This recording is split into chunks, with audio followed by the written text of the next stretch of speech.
When you see a house on a deserted island, a stone home that seems to grow out of a mountain, or a wooden house standing in a violent river, you start to wonder why humans ever dared to stay there.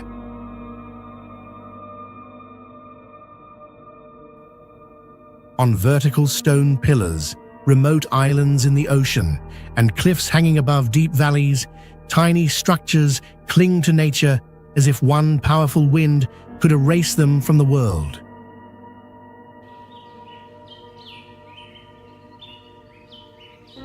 In some places, people live inside volcanic craters, desert oases, or deep underground to escape brutal heat, blowing sand, and almost total isolation.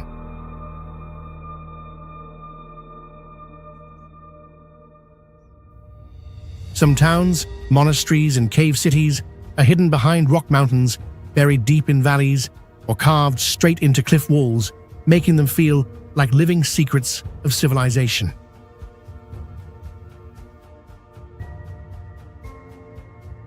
And when lighthouses in violent seas, doomsday vaults inside frozen land, and temples above the clouds appear, this journey stops being a story about homes and becomes a search for the final outposts of humanity.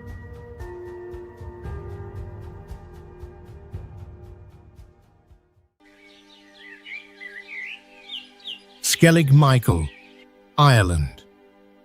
From the violent waters of the North Atlantic Ocean, Skellig Michael rises like a cold stone pyramid, where isolation is not just the background, but the first condition for human survival.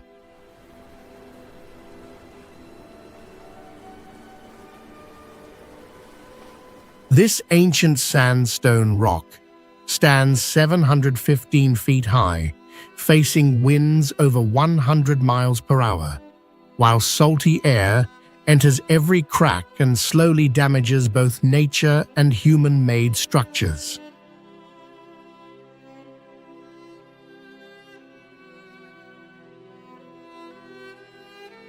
The path to the top is not made for comfort, because more than 600 stone steps with no handrails force every footstep to pass beside empty cliffs and the roaring sea below.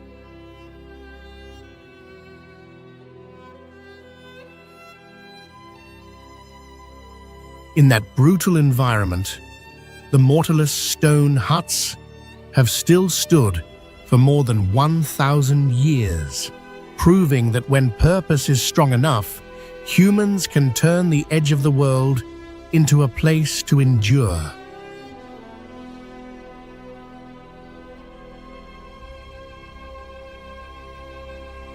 Skellig Michael is therefore not only a rock island, but proof that the desire to leave the world sometimes demands people to live where almost every condition for life is denied.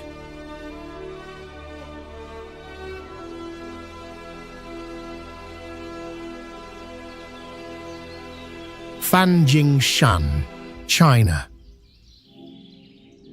Rising above the cloud layer at 8,438 feet, this ancient mountain has endured for 1,400,000,000 years as a lone witness to time.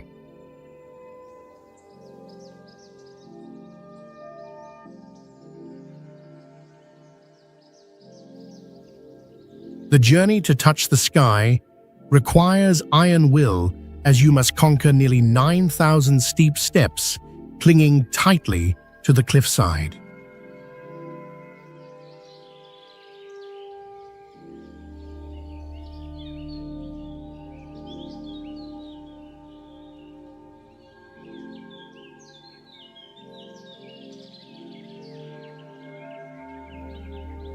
Directly above a deep yawning chasm, a narrow stone bridge connects two peaks at an altitude of 8,200 feet, creating a breathtakingly precarious wonder.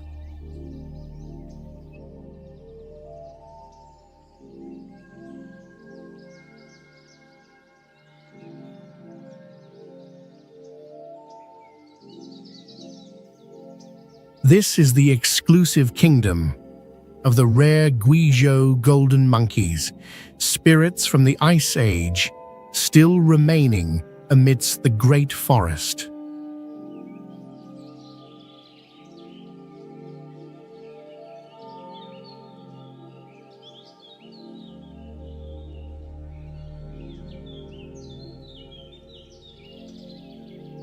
The landscape becomes even more surreal, with a 33-foot-tall mushroom-shaped rock balancing absurdly on a tiny base through millions of years of storms.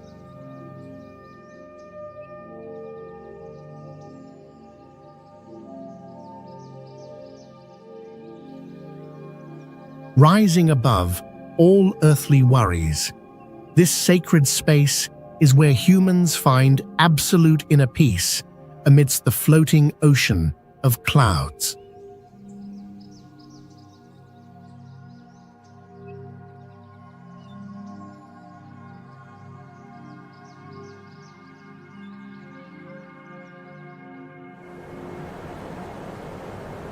Garsadalur, Faroe Islands. Resting on a plateau that drops straight into the ocean through a 100-foot basalt cliff, Garsadalur appears like a green fortress suspended between dark mountains and violent seas.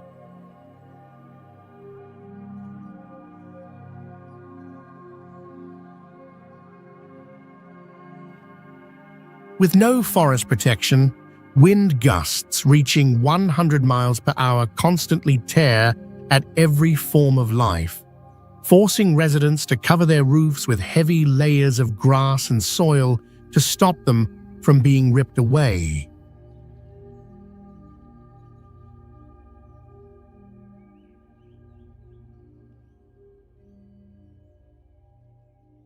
With more than 250 rainy days each year, the smooth green fields here are not soft at all, but cold giant sponges ready to turn the ground into deep mud.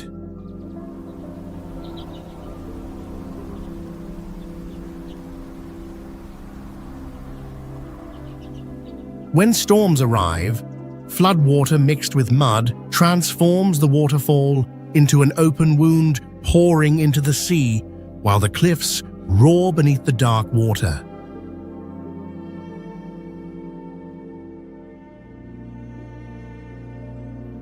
The mountain tunnel opened in 2004, saved the village from complete isolation, but it also allowed the modern world to enter and slowly break the ancient silence that had survived for centuries.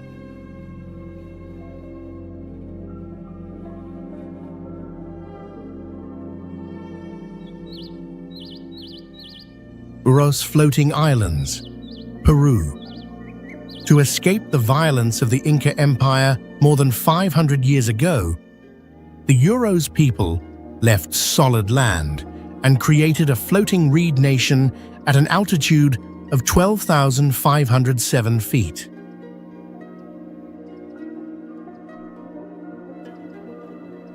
These special islands are woven from millions of hollow reeds filled with air bubbles, then tied to the lake bottom with root ropes so wind and water cannot carry them away.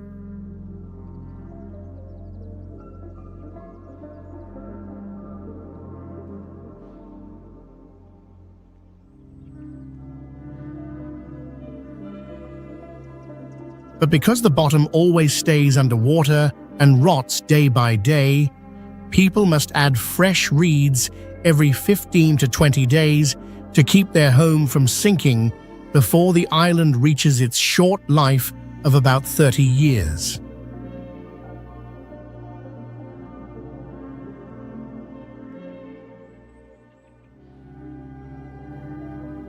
This soft reed layer makes every step sink about 2 to 4 inches, creating a floating feeling like walking on a water cushion, and sometimes cold water can leak up and wet your shoes.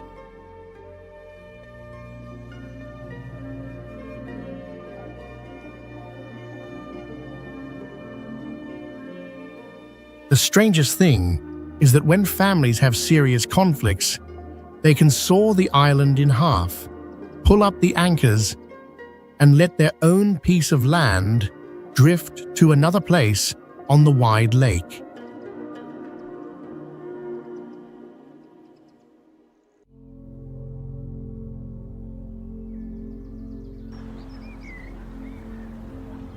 Bishop Rock Lighthouse, United Kingdom. Standing on a bare granite rock in the Atlantic Ocean, this lighthouse looks as if it has taken over the world's smallest island to face the violent waves alone.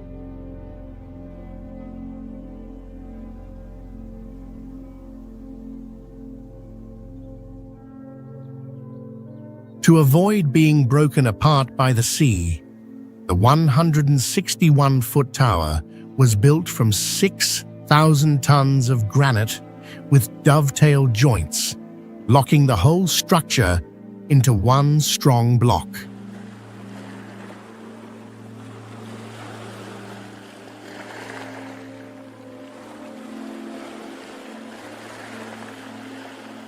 When heavy storms arrive, waves up to 98 feet high can cover even the top of the tower, turning the lighthouse into a shaking white column of water in the ocean.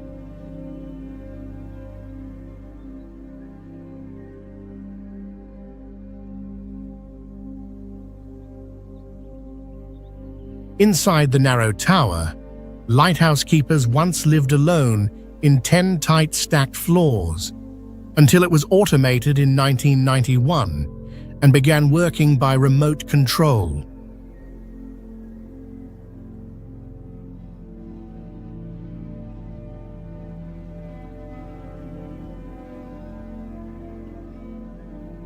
With a light reaching 27 miles, Bishop Rock both warns ships of danger offshore and becomes a final sign of hope for those trying to find their way home.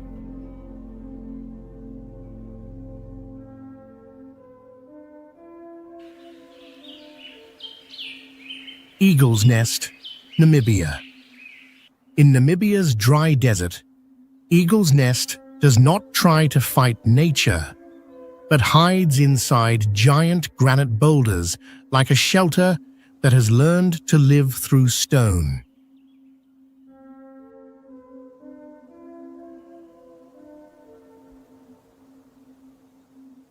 This land receives less than 4 inches of rain each year, so every form of life is forced to slow down and hold its breath through dry seasons that can last for years.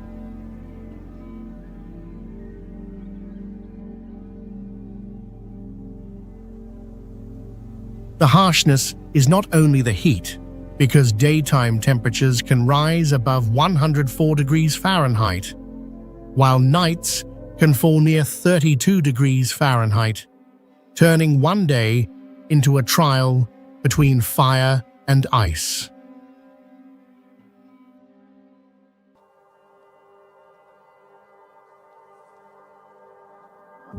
The granite boulders were once magma cooling deep underground hundreds of millions of years ago, before wind and sand stripped them bare like ancient bones the desert chose to reveal.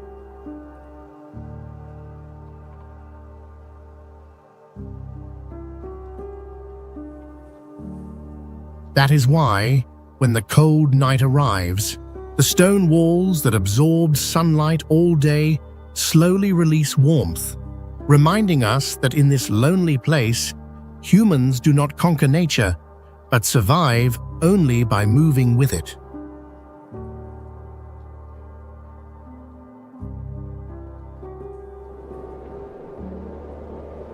Svalbard Global Seed Vault, Norway. Sticking out from the frozen mountainside like a spaceship from the future, this place is the Doomsday Vault, guarding one of humanity's last hopes for survival.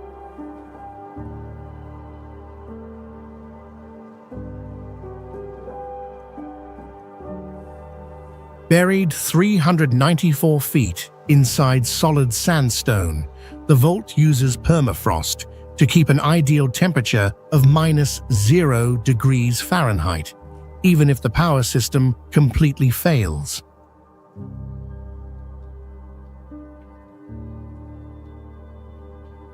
With space for up to 2.25 billion seeds, it works like the ultimate backup that could help rebuild world agriculture if gene banks are destroyed by war, disaster, or crisis.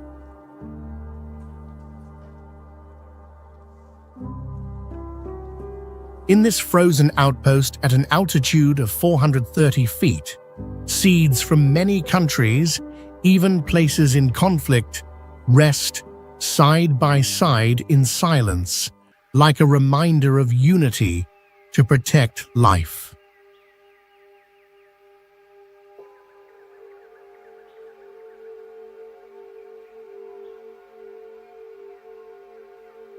Without guns or giant walls, polar bears, ice, and isolation turn this seed vault into a time capsule that humans send to thousands of years in the future.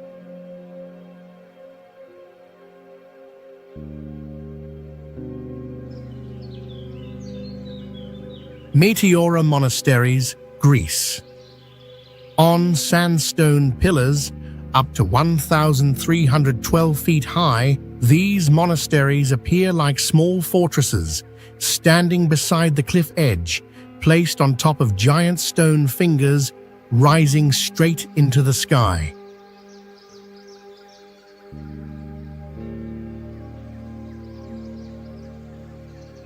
Since the 14th century, monks chose this dangerous place to escape war and find silence, because the harder it was to climb to the rock top, the safer their religious life became.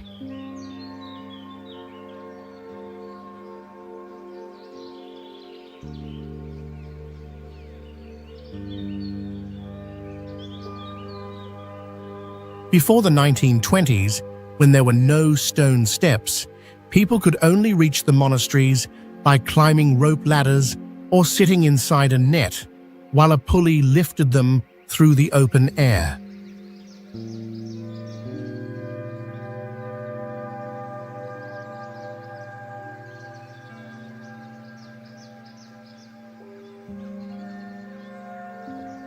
Building them was also unbelievably difficult, because every brick, wooden beam, and water container had to be pulled by hand up the cliff, and some places took 20 years just to bring enough materials to the top.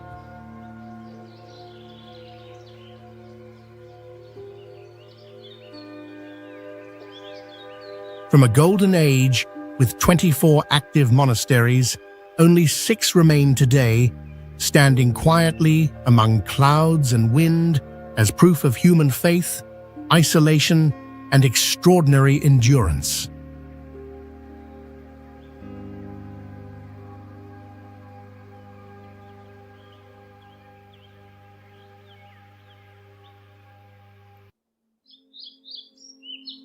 Monemvasia, Greece.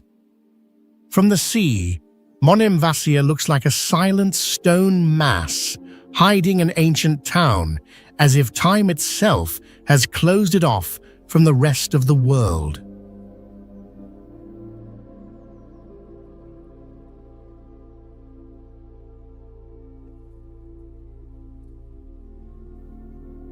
This rock was once connected to the mainland, but the earthquake of 375 tore it away into a stone island nearly 984 feet high.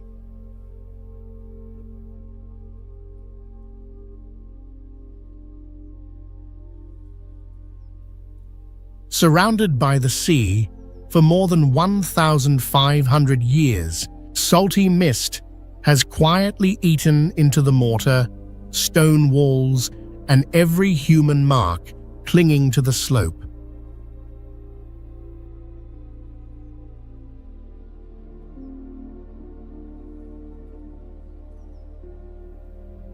The name Monemvasia means single entrance because this place has only one narrow access route, turning defense into a vital advantage against every invader.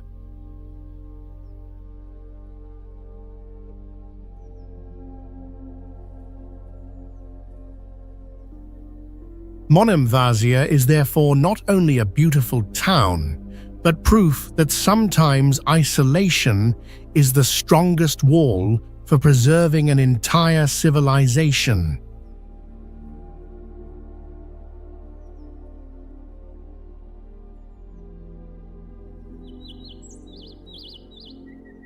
Saint-Michel-des-Gués, France. Rising from the quiet plain like a giant needle turned upside down, this hardened volcanic core stands 279 feet high and carries a sacred architectural masterpiece more than 1,000 years old.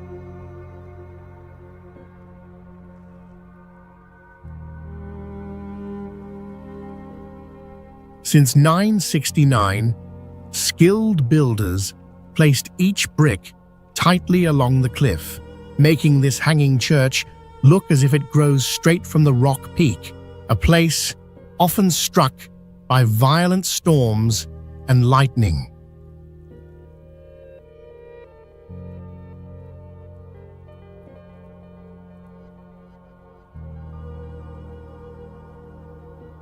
Inside that narrow space, the crossing vaults were cleverly designed to push the pressure toward the cliff edges, helping the center almost hang in place without crushing the rock core below.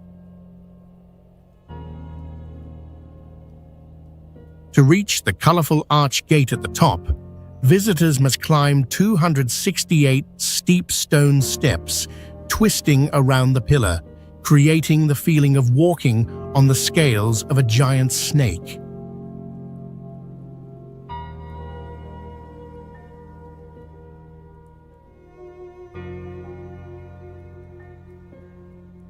This isolated place, filled with whistling wind, also once hid an 11th century treasure chamber, sleeping behind a wall for many ages, until it was discovered in 1955.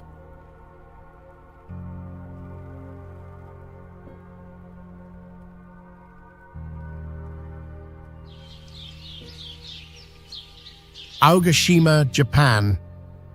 On the violent surface of the Pacific Ocean, Aogashima appears like a dark green volcanic bowl where an entire village lives inside the body of a volcano that is still alive.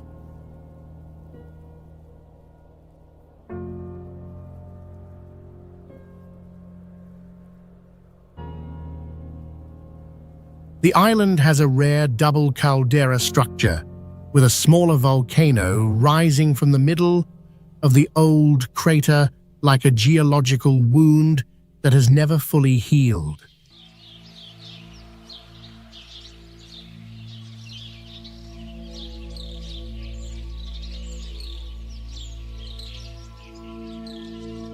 Surrounding it are basalt cliffs about 656 to 1,312 feet high, falling almost straight into the sea and destroying any idea of a safe shoreline.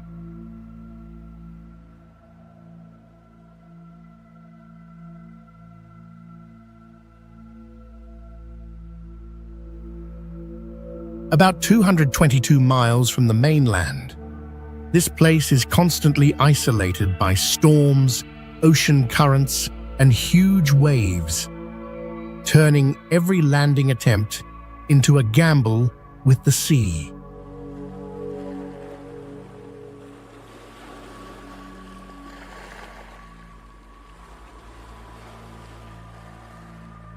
With a population of only about 160 to 170 people, Aogashima feels like a community trapped inside nature's double prison, violent waves outside and restless volcanic fire below.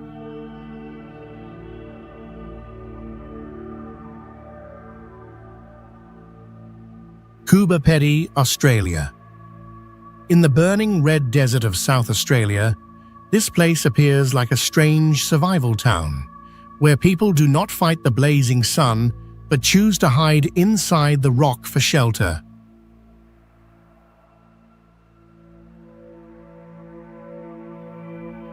This choice exists because above ground, summer temperatures can rise to 122 degrees Fahrenheit with constant dust storms, while winter nights can fall below 32 degrees Fahrenheit.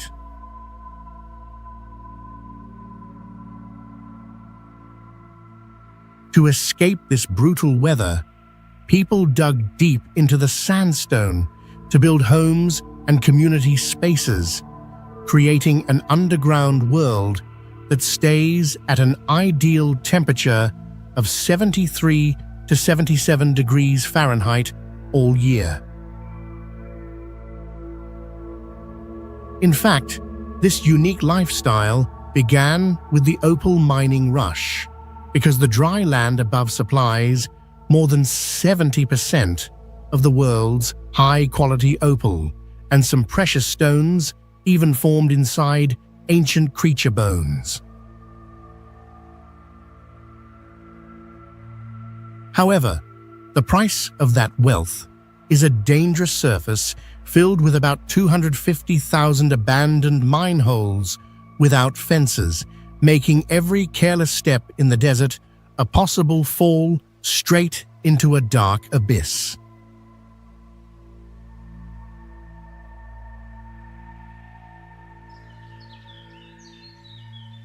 Taksang, Bhutan. Clinging to a steep cliff at an altitude of 10,171 feet, this white tantric monastery appears to challenge gravity in the middle of the sky.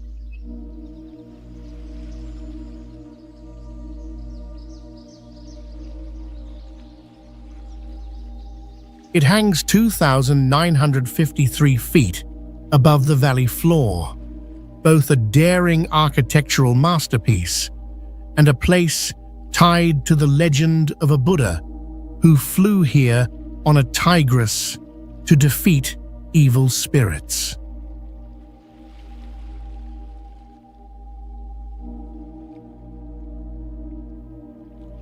To reach this sacred place, people can only hike about 4 miles through moss-covered pine forest and Tibetan prayer flags flapping in the wind.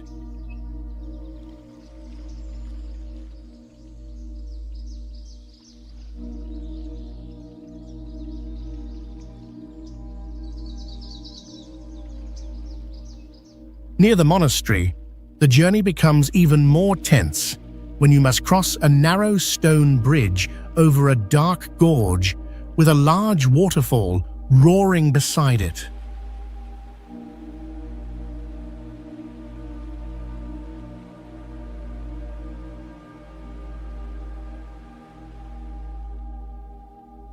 But when fog covers the cliff and the golden roofs appear among the sea of clouds, all tiredness seems to disappear, because the whole monastery looks as if it has left the ground and is floating in the sky.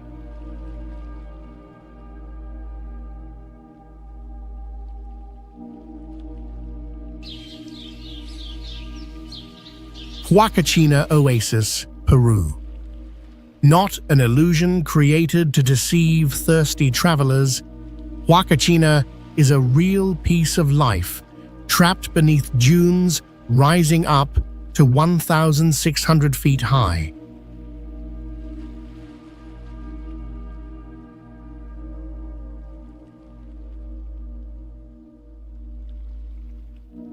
That closed landscape turns the oasis into a giant heat funnel, where temperatures can climb to 104 degrees Fahrenheit by day before falling close to 32 degrees Fahrenheit at night.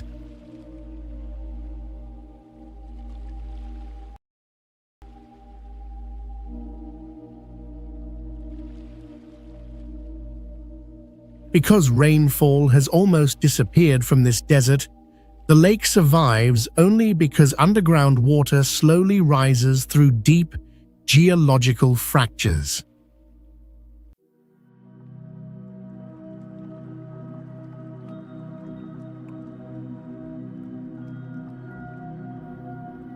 Yet the emerald color, seen from afar, hides a dying reality as algae, chemicals, and human waste quietly poison the water year after year.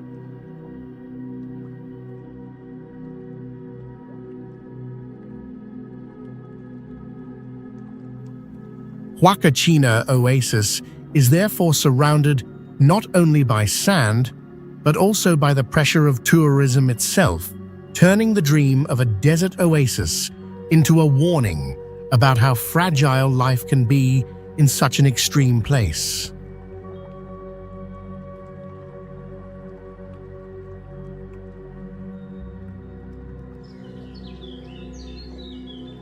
Civita di Bagnoregio, Italy.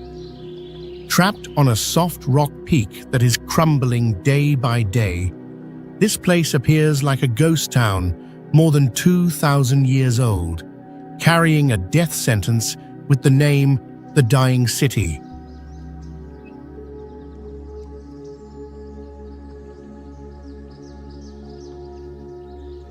Its tragedy began with an earthquake that destroyed the natural paths connecting the volcanic rock to the outside world, leaving the town isolated like an island in a harsh clay valley.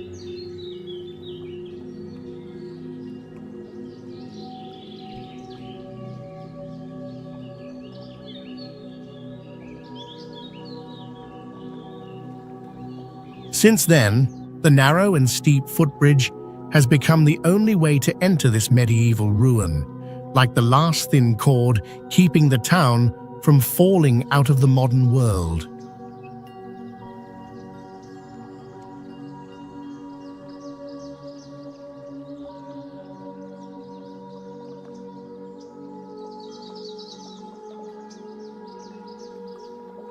But this survival is still very fragile because rain, wind, and time keep wearing down the foundation, making the town edge shrink by about 3 inches every year.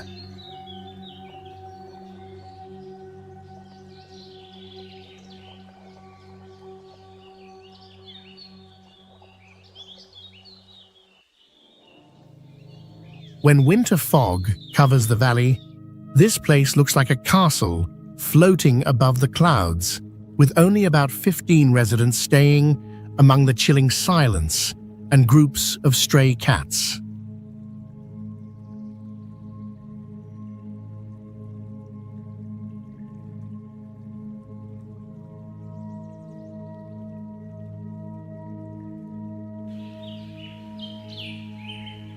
Catski Pillar, Georgia. Like a grey stone finger pointing straight into the sky, Catski Pillar carries a tiny structure on its top, turning the dream of leaving the world into something both sacred and chilling.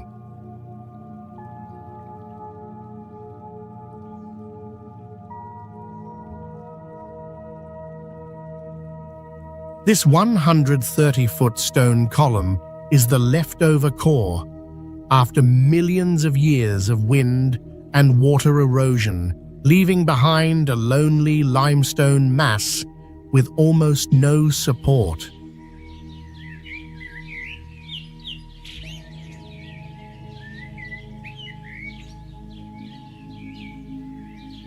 On the top, the surface is less than 1,600 square feet, where one unconscious step backward could turn meditation into a straight fall into the void.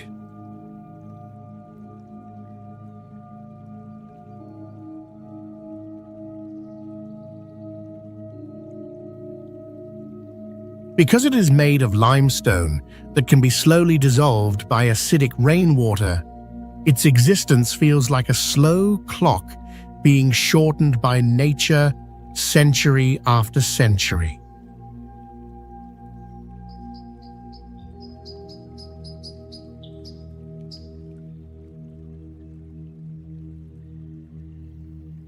Katsky Pillar reminds people that sometimes, to search for heaven, humans have cut themselves away from the ground, their families, and ordinary life.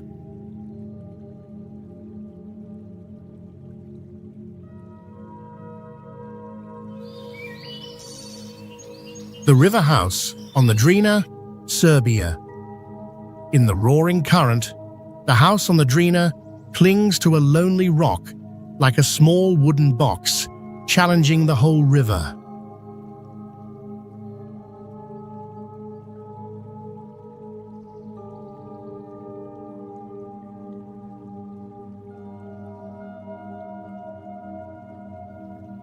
Its foundation is not safe flat ground, but an ancient limestone and dolomite rock sharpened by water for thousands of years in the middle of the flow.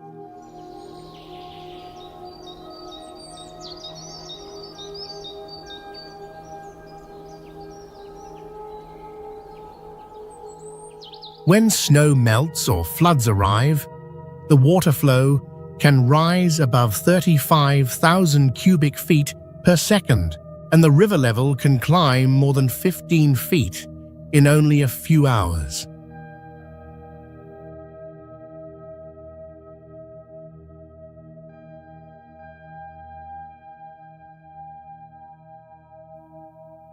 From far away, the small grey-brown house seems to float in cold mist, surrounded by sharp emerald water that never stops roaring.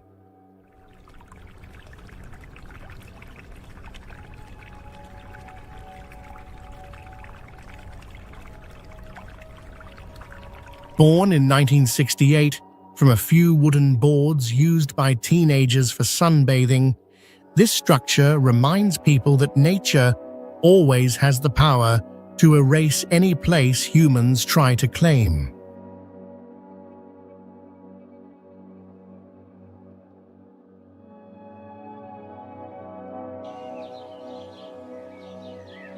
Casa do Penedo, Portugal. Appearing like an Ice Age ruin that somehow grew windows, Casa do Penedo rejects every clean and neat line of modern architecture.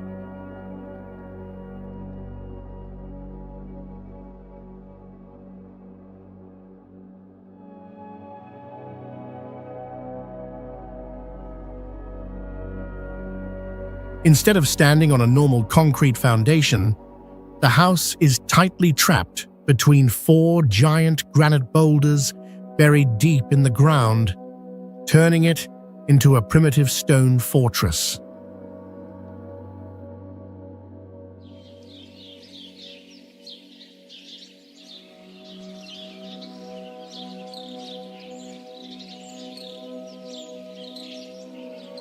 Although it was completed in 1974, this place still proudly refuses the power grid, living only by candlelight and the slow warmth held inside its heavy stone body.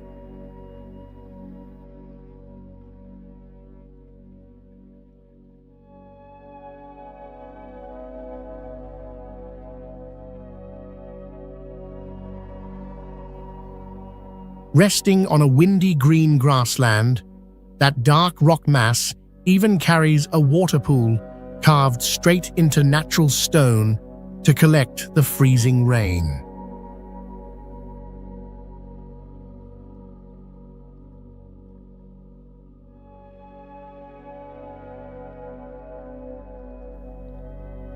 Beneath its small, red-tiled roof, Casa do Penedo feels like a quiet monument to the human dream of completely disappearing from the modern world.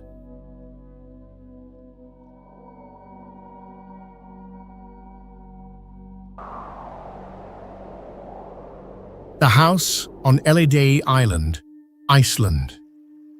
In the wild North Atlantic Ocean, the White House on Elidey appears like humanity's loneliest dot between 2 giant shades of green and blue.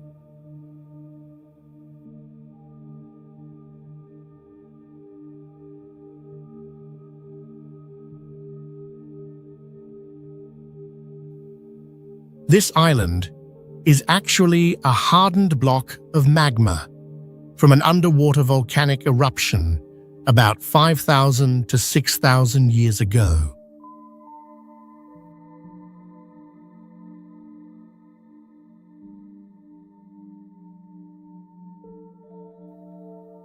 The whole island covers only about 110 acres, with black lava cliffs dropping straight down and the highest point rising about 374 feet above the sea.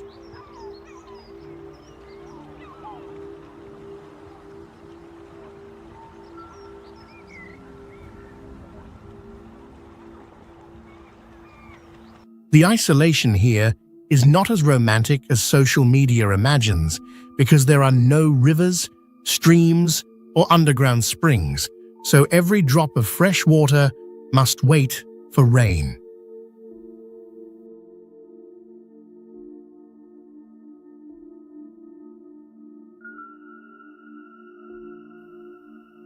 Built in 1953 as a shelter for hunters, the house reminds people that sometimes the dream of leaving the world is really a raw confrontation with nature.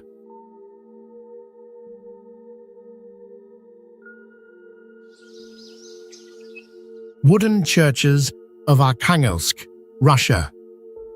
In the frozen taiga forest near 64 degrees north, these wooden churches appear like fairy tale castles, standing for 300 to 400 years without a single iron nail.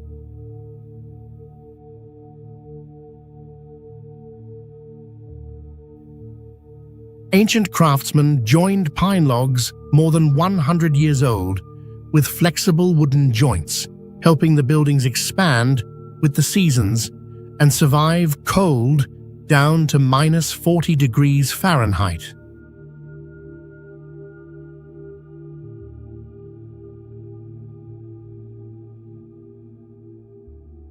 The sharp tent roofs rising into the sky are not only spiritual symbols, but also help snow slide down quickly so its weight cannot crush the roof.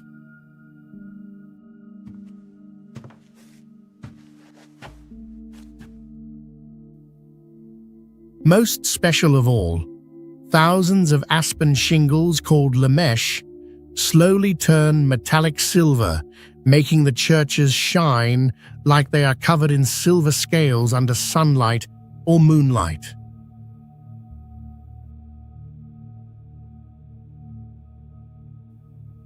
Standing alone between dark pine forests and white snow for many months, these grey wooden structures feel like land lighthouses, holding the strong soul of northern Russia.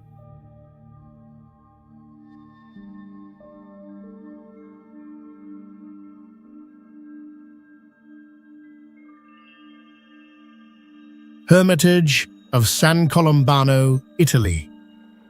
Like a silent guard swallowed by the giant jaws of grey rock, this hermitage hangs nearly 400 feet above the rushing river below.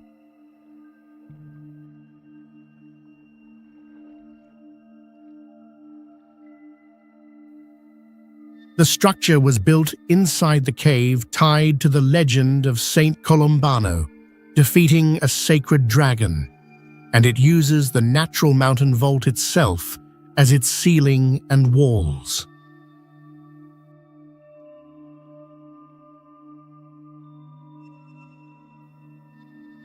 To touch this fortress of silence, visitors must climb 102 steep stone steps carved directly into the bare cliff and winding close to the deep drop.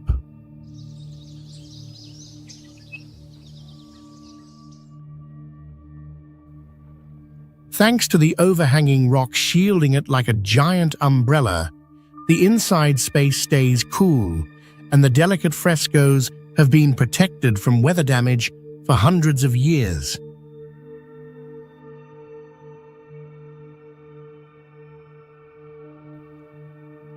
Once a refuge for hermits who chose to cut themselves off from the world until 1782, This heritage still stands today as a symbol of human faith, clinging to the cliff to survive.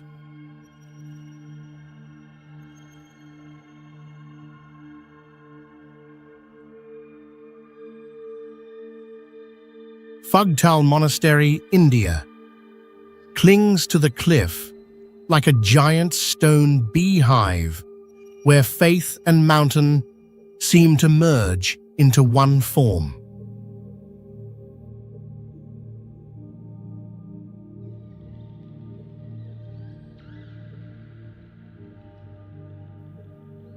At about 12,600 feet above sea level, the monastery survives in thin air and near total isolation in the Himalayas.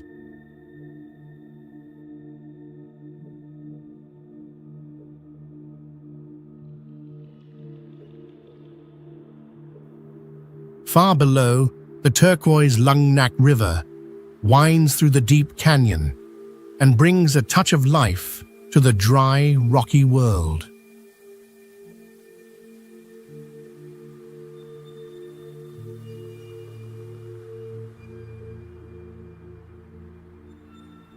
Reaching it requires walking along dangerous cliff paths because no true road leads to the monastery.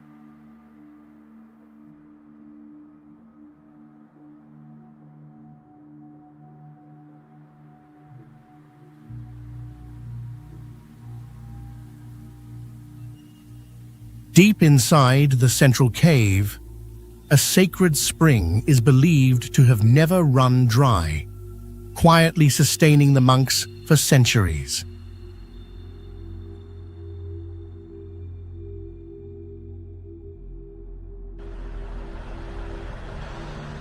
Unterschechen.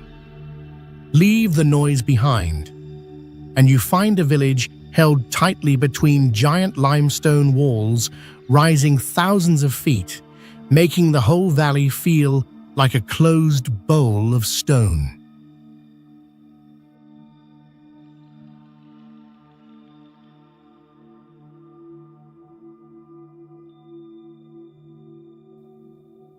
On the steep mountainsides, small cabins do not mainly carry tourists, but milk, hay, and daily supplies to cliff farms, showing how life here still depends on everyday work.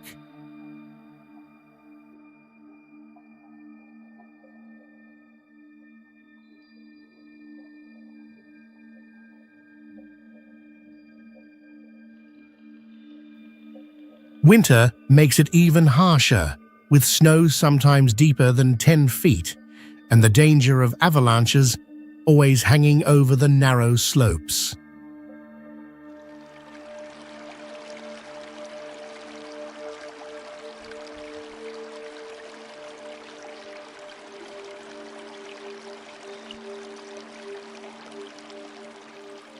In that setting, old wooden houses darkened by years of sun and snow stand out on bright green grass, creating a beauty that feels both unusual and deep.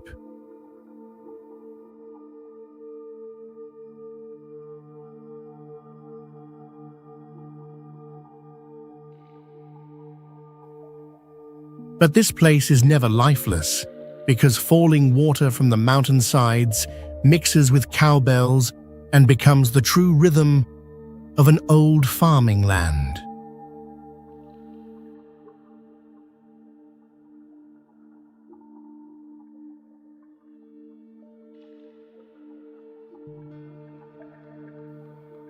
Maybe that is why many people see it as a picture of original Switzerland, a place that still holds the self-reliant and strong spirit of the early mountain people.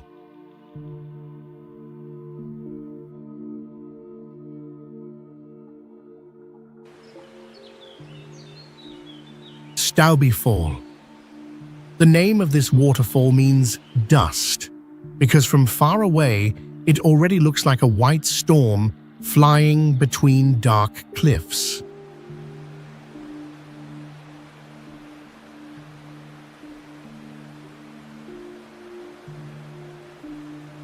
strangest part is that at the bottom, there is not a deep and dangerous pool, but a bright green field where cows still graze calmly as if no danger were standing beside them.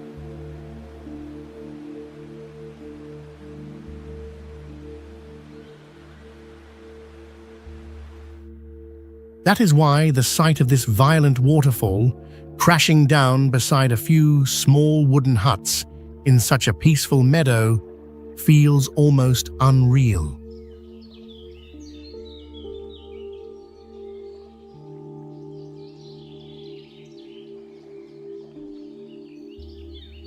From almost 600 feet high, the huge mass of water falls so hard that the wind tears it into thick mist, and many times you cannot clearly see where it reaches the ground.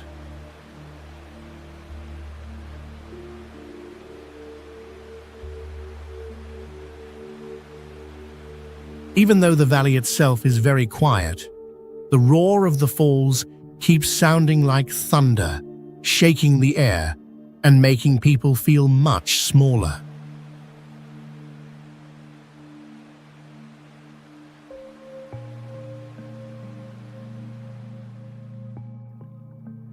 To survive the wild wind from the waterfall and the harsh winter, the hut roofs are held down by stone blocks weighing hundreds of pounds, so people use them only for a short part of the summer.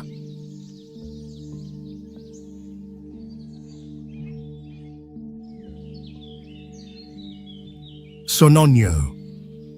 At the place where the road reaches its end and is stopped by stone mountains, this village appears like a lonely fortress held inside a cold world of granite.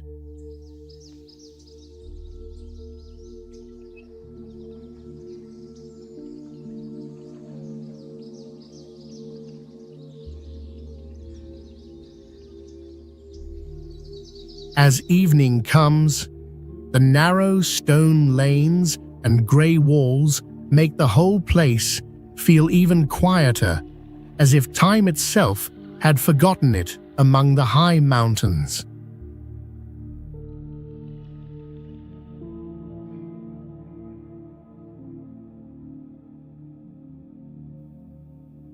That silence is then torn open by the roar of a waterfall nearly 260 feet high, throwing pale mist around the edge of the village.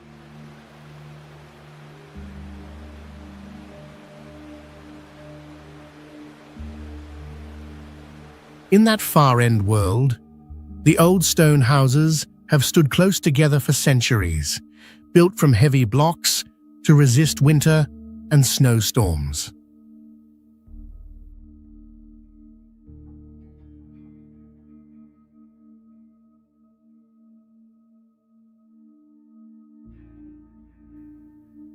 In strong contrast, a clear turquoise river runs through white stones and suddenly lights up the cold grey view.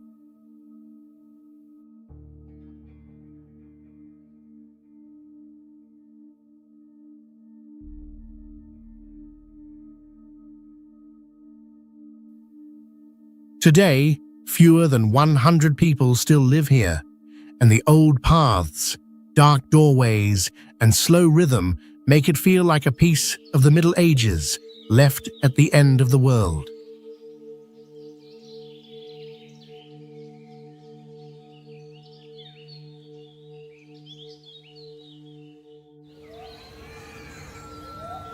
Saint-Ursanne.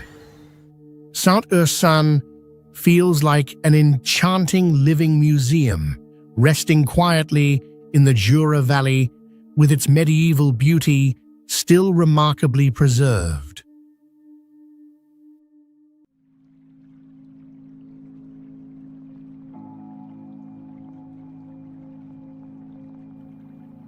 The town lies deep at the bottom of the valley, protected by steep, forested slopes that make it feel far removed from the modern world.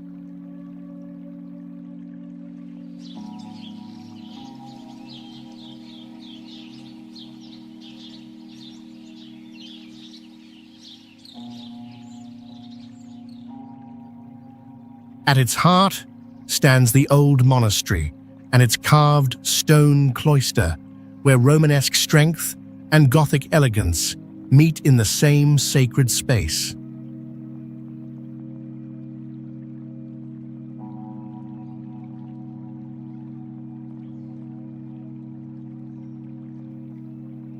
Local legend says the hermit who founded this place once tamed a great bear, giving the town an added sense of mystery and old spiritual power.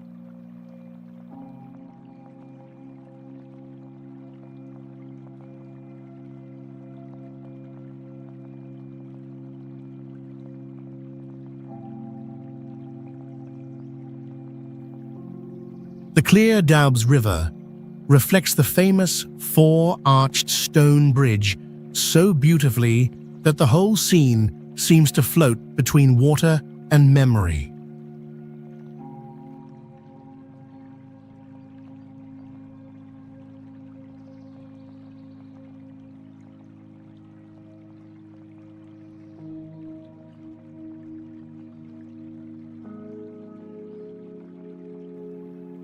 More than a beautiful destination, this place feels like a symbol of preservation, where time has slowed down to protect the values of an older world.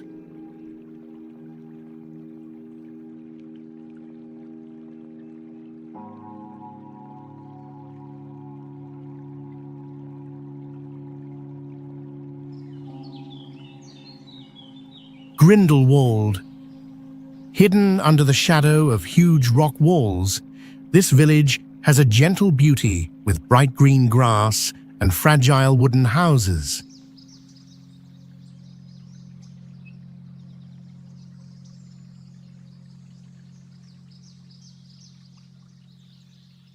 The contrast between the soft fields below and the heavy cliffs above is what gives this place its unforgettable character.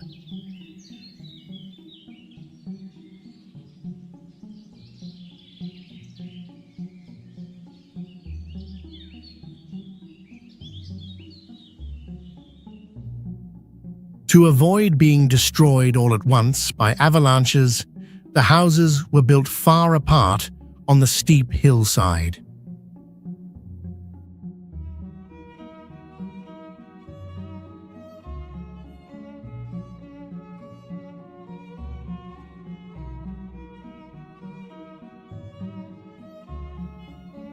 Although it looks peaceful today, few people know that this village was once completely destroyed by fire in the late 19th century.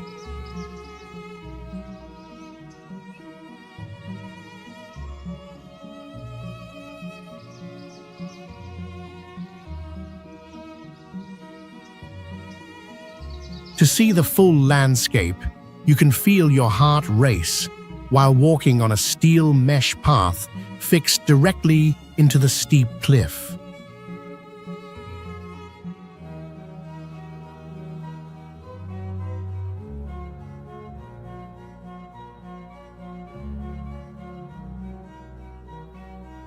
At night, warm yellow light shines from the small windows and makes the whole mountainside glow like a group of fireflies in the cold.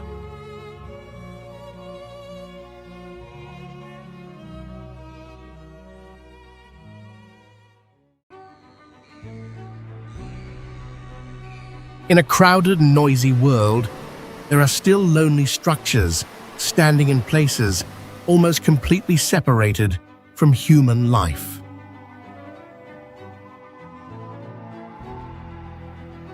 Some rise from storm-beaten rocks in the middle of the ocean, where one violent night can cut off every route back to land.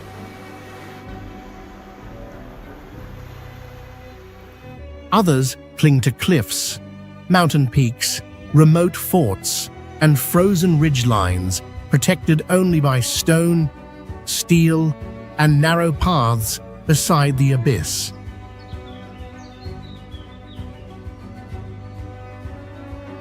There are no neighbors, no easy escape, and no safe distance from wind, sea, snow, extreme height, and harsh isolation.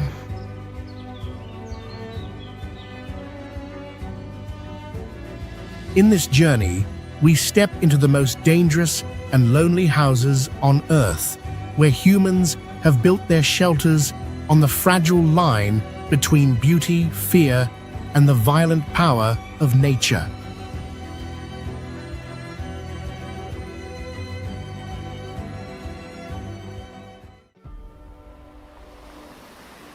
When the tide hides the reef, which is less than 82 feet wide, the 92-foot Phare du Four appears to float impossibly in the open sea.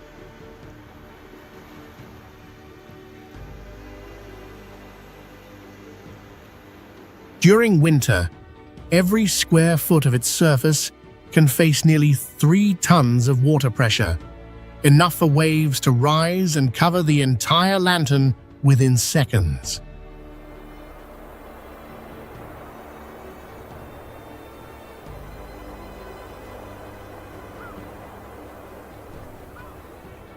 Currents around the hidden rocks can reach about 5 to 6 miles per hour, so anyone who falls may be swept away or smashed against the reef before reaching the surface.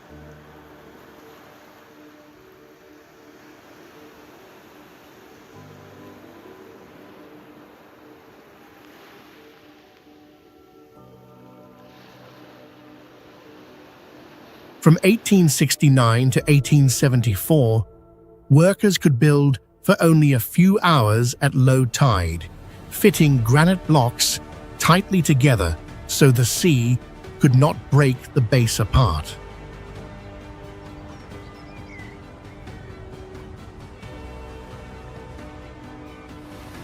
These conditions caused the station to be ranked as hell, where lighthouse keepers lived like isolated prisoners among crashing waves and cold, wet walls.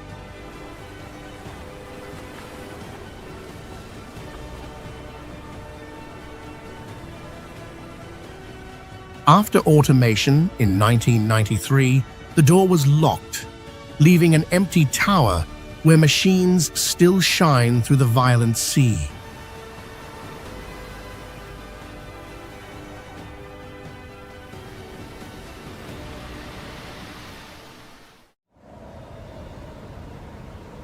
Offshore, the sharp rock pillars are not small islands, but the remains of an ancient landmass torn apart by waves over millions of years.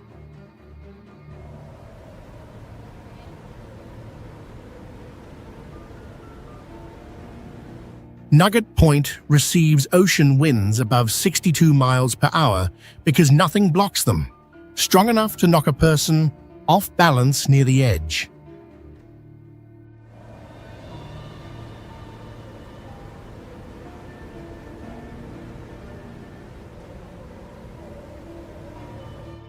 The lighthouse stands on a cliff about 249 feet high, above sharp reefs and currents that leave almost no chance of survival after a fall.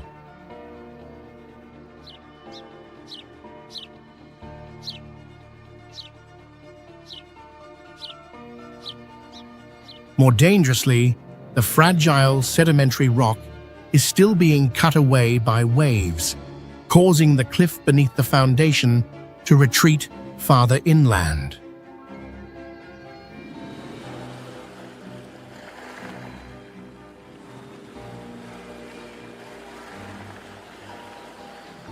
Built in 1869, the tower is only 31 feet tall, but the cliff lifts its height to 279 feet with a range of about 25 miles.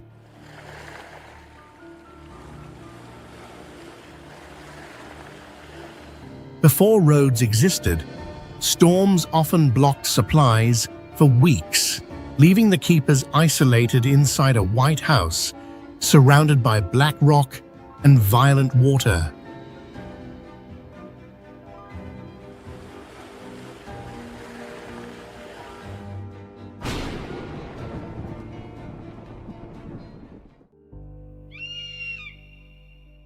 Refugio Nuvolao stands on a rising block of rock that suddenly ends in a vertical drop thousands of feet deep.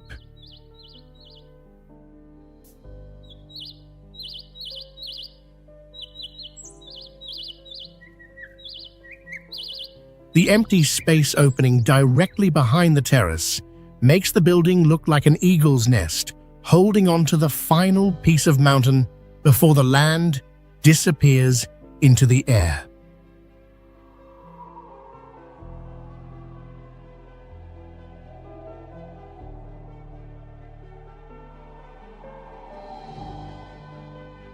Its walls were built from stone taken from the site, while more than a century of wind, snow, and rain has blended the shelter into the mountain. Bash.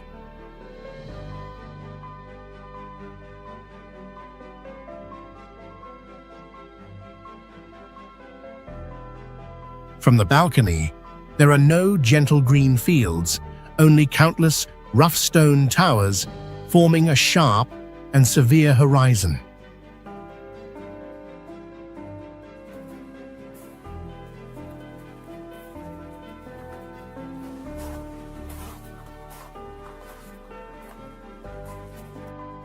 Inside, narrow shared rooms and tightly packed bunk beds show that this place was built for survival rather than comfort.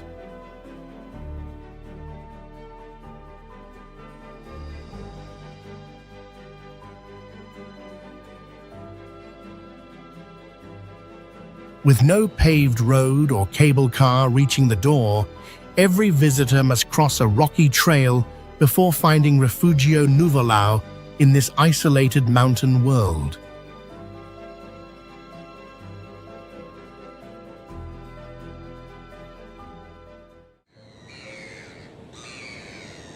Rising like a stone fang from a grey sea, this structure stands where the full force of the North Atlantic strikes the rock before moving toward land.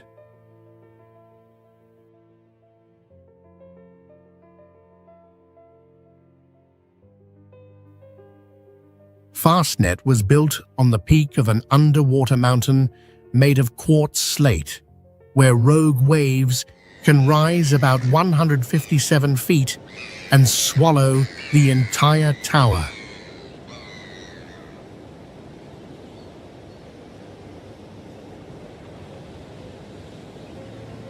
To resist that force, the current tower stands about 177 feet tall and is formed from 2,074 granite blocks, joined by dovetail grooves that lock the structure into one solid body.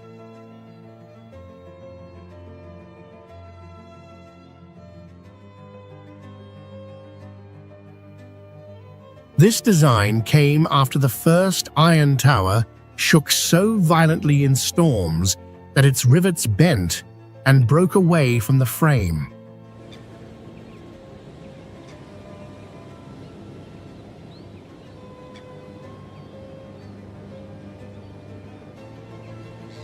From 1899 to 1904, workers could build for only a few days each month because rough seas forced them to leave the rock immediately.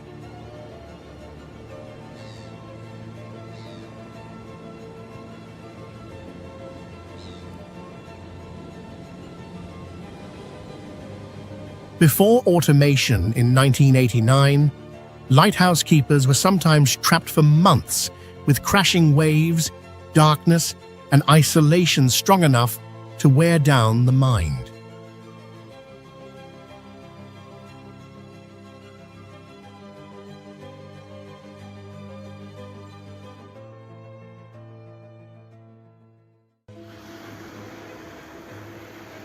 Winter can erase the original shape of St. Joseph North Pier, turning the lighthouse into a spiked mass of ice like a frozen creature standing in a white wasteland.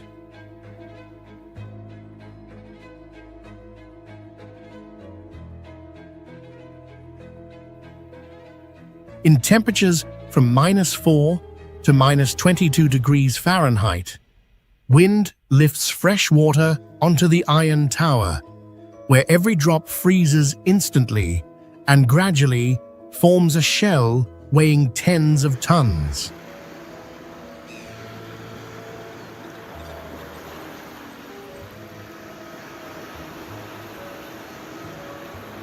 Winds above 62 miles per hour force the ice to grow sideways, creating sharp spikes 7 to 10 feet long that turn the area around the tower into a slippery and dangerous maze.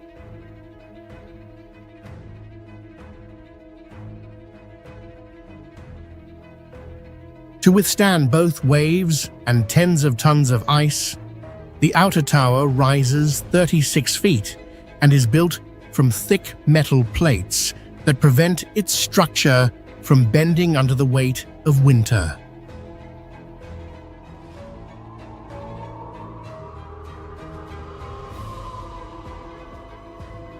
Whenever waves cover the pier, the raised iron catwalk becomes the only route for keepers to reach the tower without being swept into the freezing water below.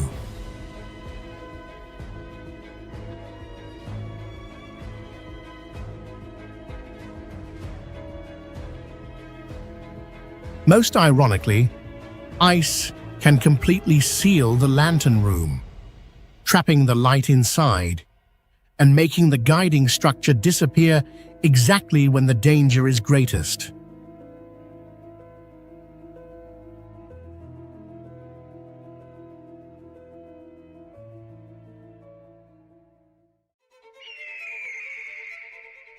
Four powerful winds meet on this headland, causing Cape Formentor to receive gusts above 75 miles per hour, strong enough to knock anyone near the edge off balance.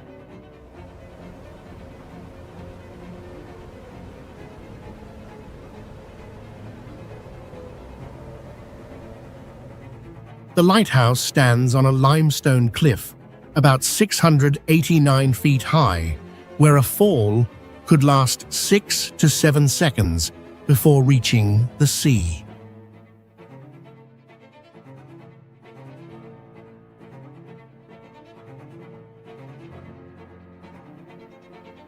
Before the structure was completed in 1863, workers spent 6 years blasting a road through the cliff so materials could reach the site.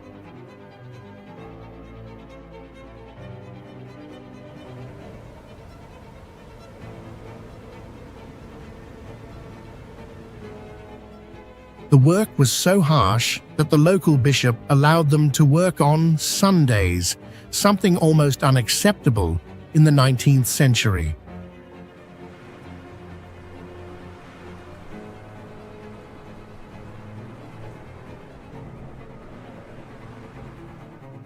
The White Tower is only 72 feet tall, but the enormous cliff raises its light above 755 feet and lets the beam reach about 28 miles.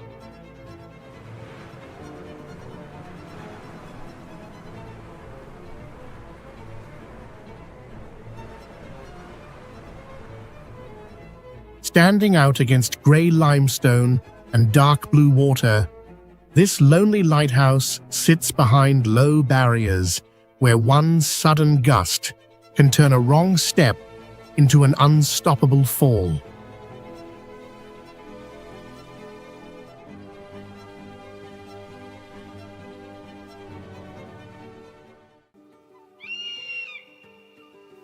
A giant needle of rock, Aiguille du Midi, cuts into the sky, where humans must hang from thin cables to move closer to the abyss.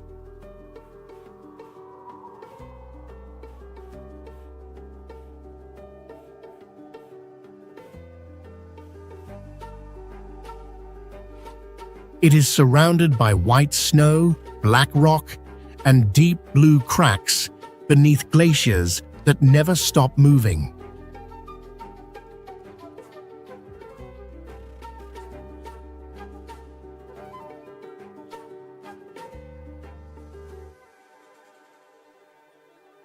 Its sharp granite peak also acts like a natural lightning rod, causing lightning to strike the metal towers and shake the rock below.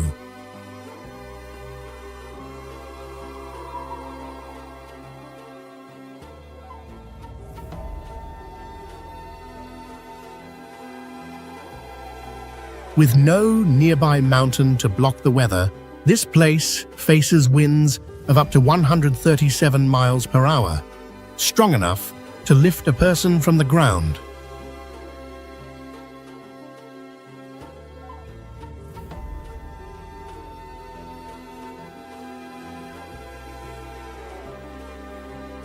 The most frightening experience is a 5-layer glass box extending beyond the cliff, with more than 3,281 feet of empty space below.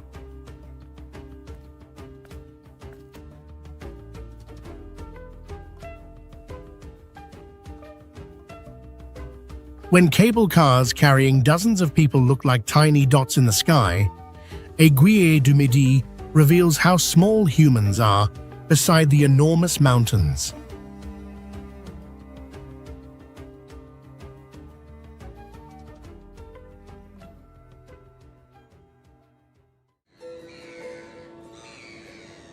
On a headland where only low grass can cling to the ground, Kermorvan's white square tower directly faces Atlantic storms, while sea spray can rise more than 98 feet and cover the entire structure.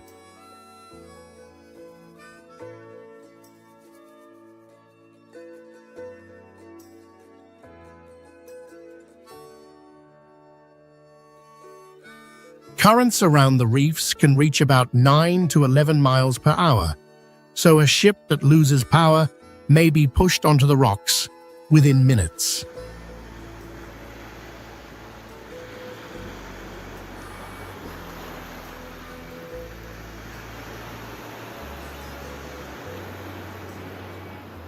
Winds carrying salt crystals often exceed 81 miles per hour, constantly wearing away exposed surfaces and preventing trees from taking root on the headland.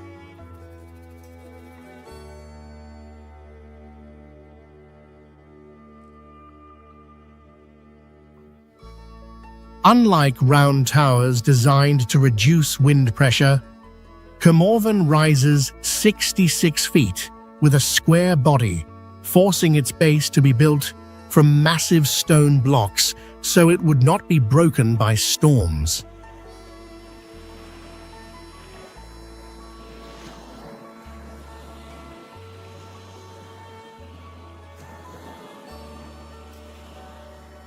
The keepers once depended on a single stone bridge, but when storms covered the passage, they became completely trapped beside the rough sea.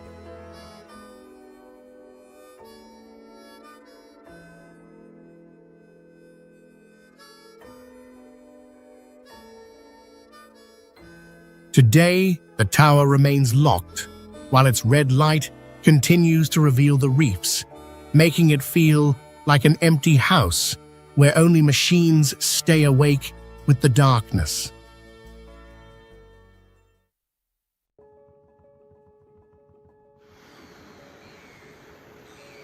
When the tide rises, this stone house appears to float on the sea, but beneath it lies a sharp reef, capable of tearing open a ship's hull.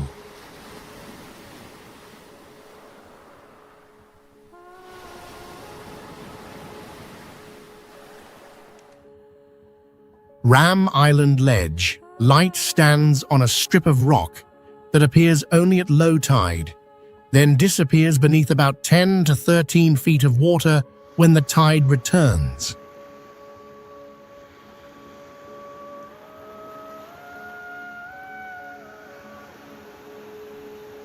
During winter storms, waves can strike the tower with nearly 6,000 pounds of force per square foot, enough to destroy many modern structures.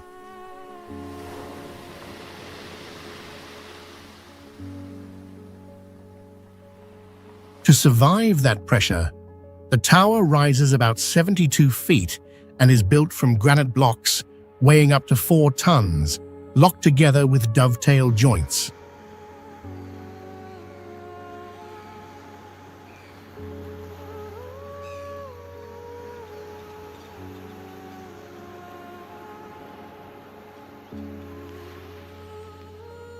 After automation in 1958, the keepers left, ending the time when people depended on supply boats that storms could block for weeks.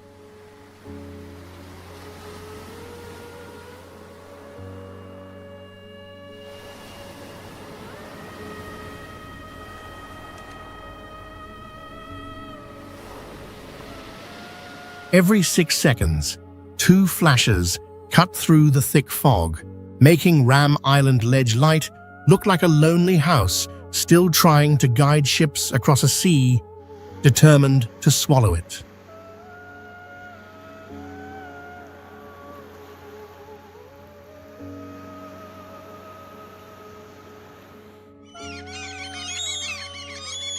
From far away, Melagavi looks like a small stone house placed on the wrong edge of a cliff, where one bad step could drop straight into the dark sea.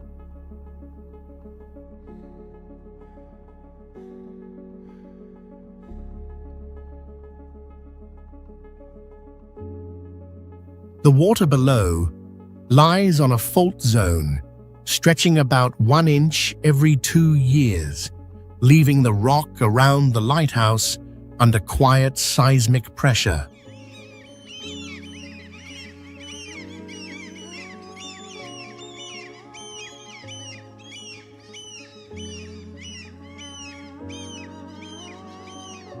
The light tower is only about 30 feet tall, but because it stands on a cliff, its beam rises about 190 feet above sea level and can reach about 22 miles into the night.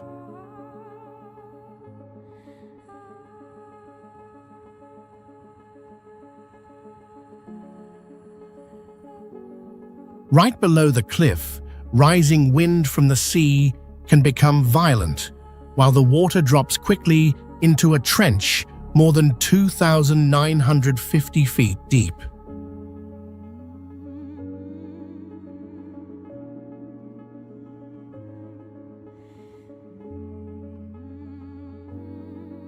Before it was electrified in 1982, this place still needed lighthouse keepers to stay awake through the night, feed the fuel, and protect the light in an area almost cut off from people.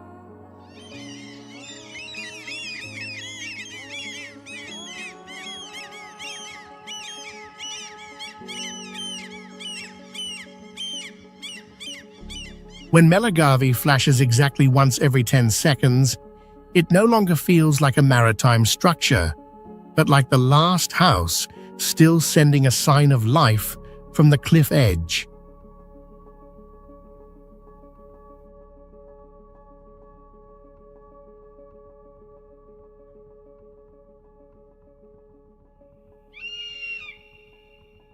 Known as a royal balcony in the sky, Harder Kulm covers a steep mountain edge with fairy tale beauty, hiding the dizzying drop below.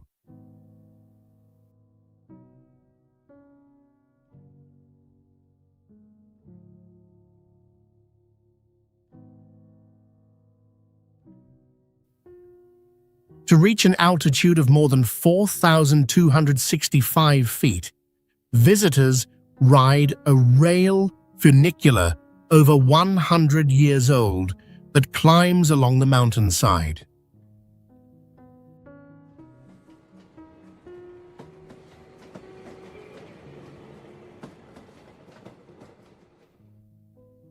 The red-roofed restaurant resembles a small castle, creating a royal atmosphere beside the dangerous open space.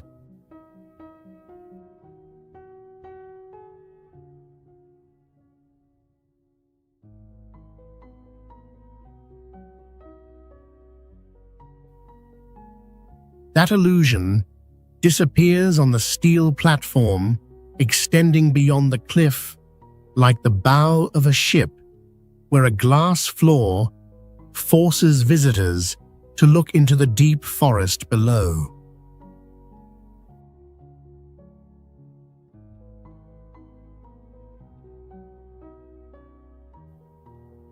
From 4,337 feet, the valley between two turquoise lakes appears like a giant model beneath your feet.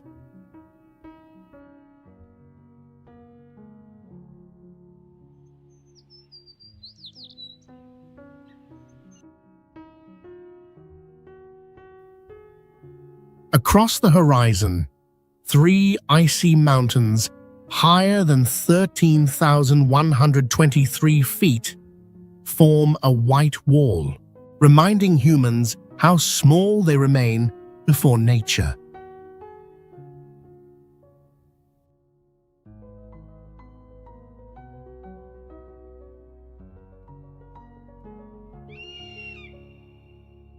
Clinging to the rocky edge between clouds and ice, Capanna Regina Margarita looks as though one small shift could send it falling straight into the abyss.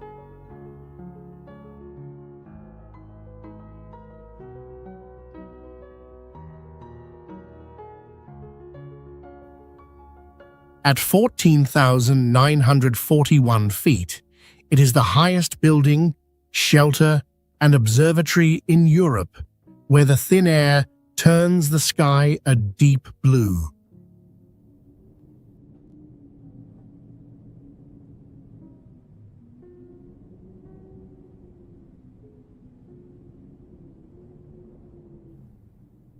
The entire structure is secured by steel cables drilled deep into the rock to withstand winds powerful enough to lift the building.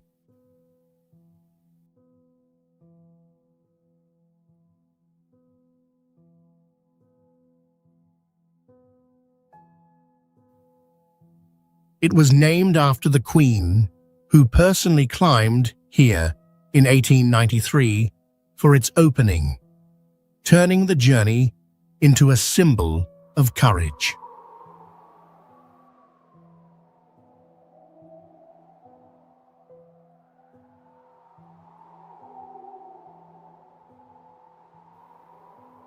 When it was rebuilt in 1980, every wooden beam, copper panel, and bolt had to be transported by helicopter and assembled beside the cliff.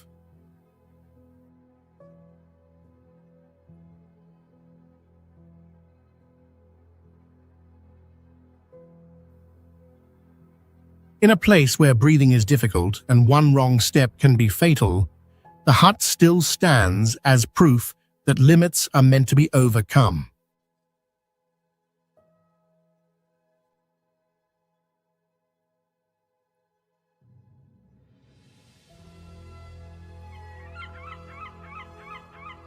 Trapped by the ocean on a black rock, this structure earned the name Terrible Tilly because it looked like a house with no way back to land.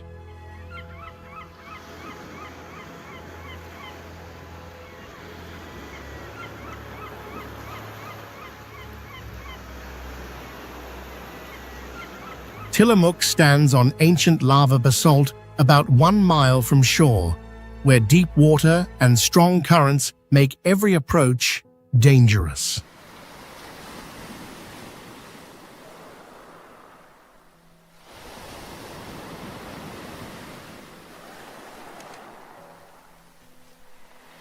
When storms arrive, water columns nearly 197 feet high can swallow the building, while the salt left behind keeps eating the metal even after the sea becomes calm.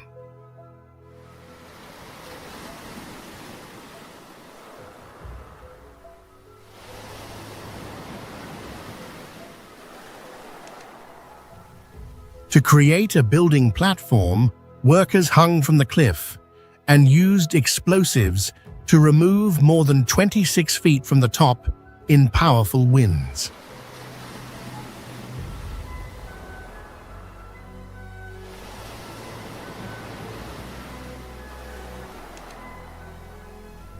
Because no harbor could be built, lighthouse keepers were once lifted above the waves by a crane, then lived with constant shaking and isolation from 1881 to 1957.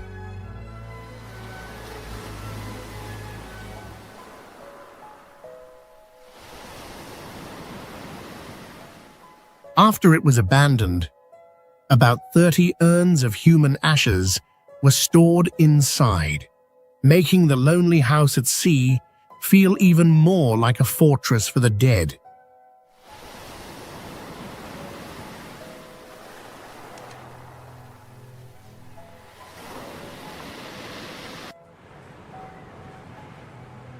Looking like a round iron lid 161 feet wide floating at sea, Spitbank Fort has no beach or trees, only a low grey wall enclosing a small courtyard.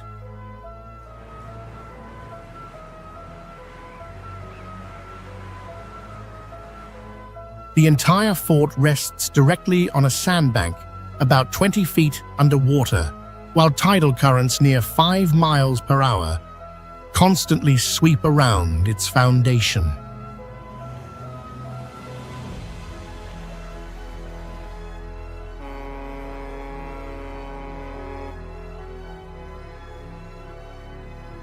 Its outer surface is covered with iron armor, 15 inches thick, while granite walls up to 15 feet wide make the structure resemble a giant tank standing still on the water.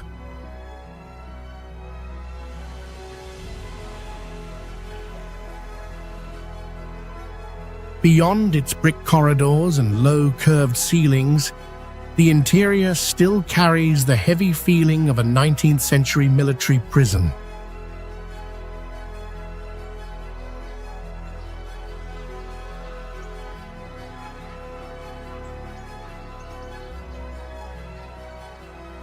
Its isolation also shaped its water supply, because the people inside once pumped fresh water from a well-drilled 394 feet through rock beneath the seabed.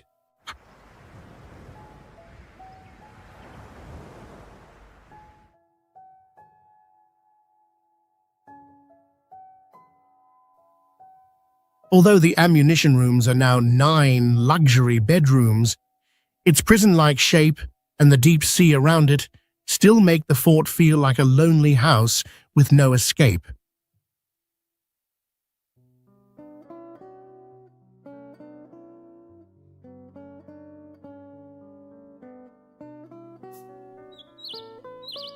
Seen from the valley, Liechtenstein Castle appears to rise directly from the mountain edge, with its foundation standing 2,680 feet above sea level beside a drop of more than 820 feet.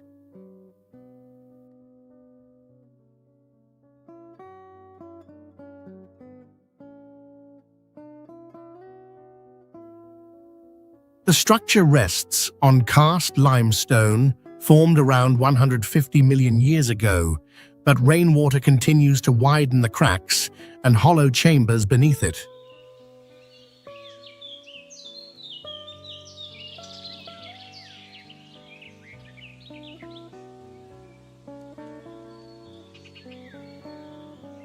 Its completely exposed position allows winds rising from the valley to exceed 62 miles per hour, gradually wearing away the mortar and weakening the outer walls.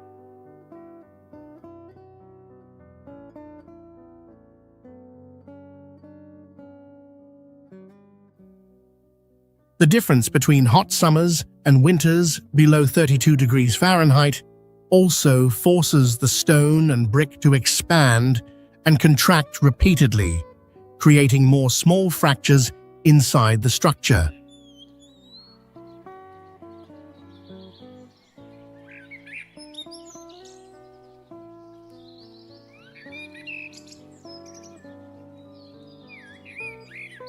Ironically, the castle was built in 1840 from the inspiration of Wilhelm Hauff's romantic novel Liechtenstein, published in 1826, directly above the ruins of two earlier strongholds.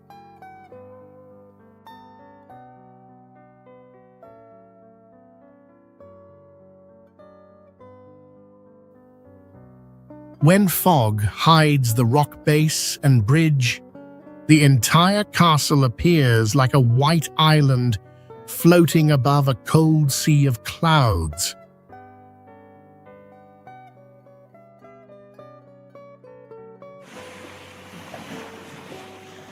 The southernmost point here offers no warmth, but reveals a rocky headland, more than 1 billion years old, stripped bare by glaciers and exposed directly to winter storms.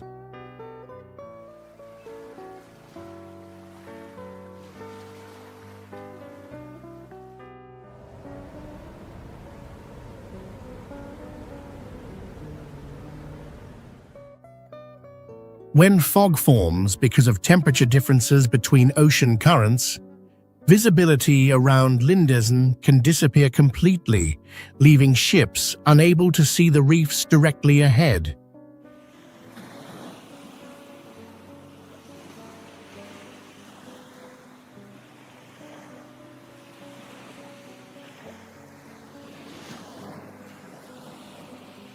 The danger increases during winter, when winds above 67 miles per hour drive seawater up the tower and make it difficult for anyone outside to keep their balance.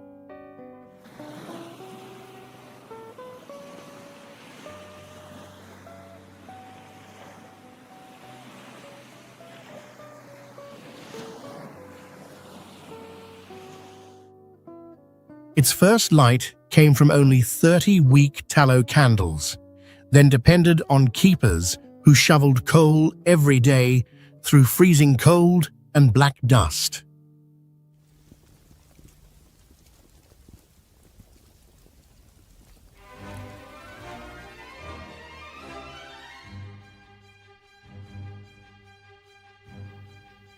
The white cast iron tower rises 52 feet and was built in 1915 from bolted plates, allowing it to move slightly and spread the force, instead of being broken by storms.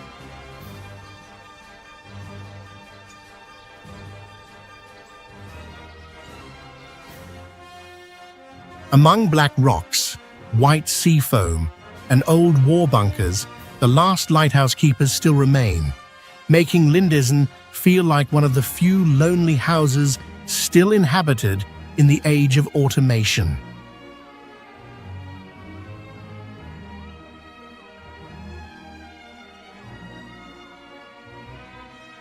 In the morning, Mont Saint-Michel may stand in the middle of a vast mudflat, but only a few hours later, a tidal difference of up to 49 feet can turn the entire complex into a stone fortress isolated by the sea.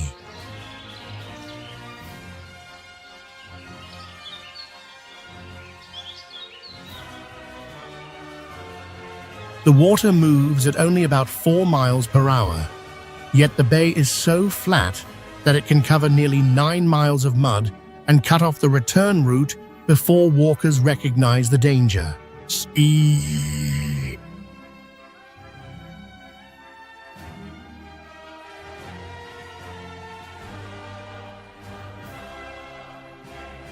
The ground that appears dry also hides quicksand that can suddenly liquefy and trap a victim until the sea returns.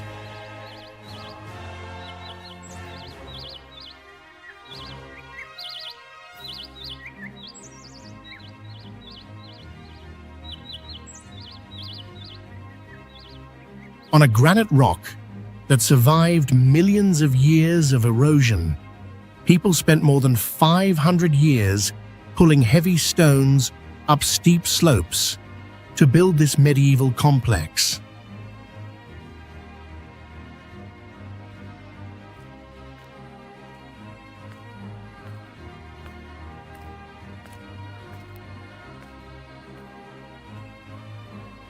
The site once held about 14,000 prisoners for 70 years, because stepping beyond the walls meant facing both quicksand and the rising tide.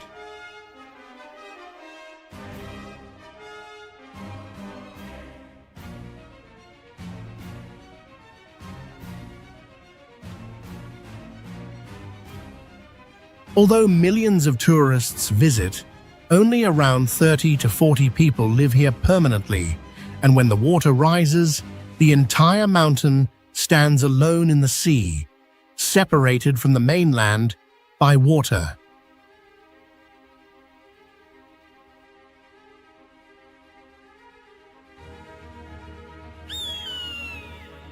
Without the dark beauty of snow and ice, Berghaus Scheffler hides its danger beneath a green landscape that appears completely peaceful.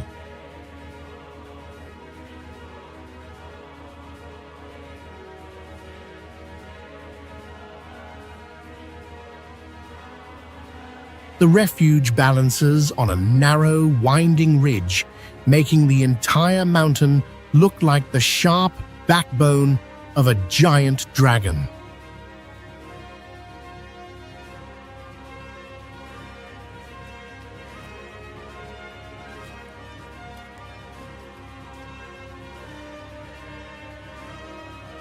The mountain's uneven shape creates a powerful visual illusion. One side has gentle green meadows, while the other suddenly breaks into an almost vertical cliff.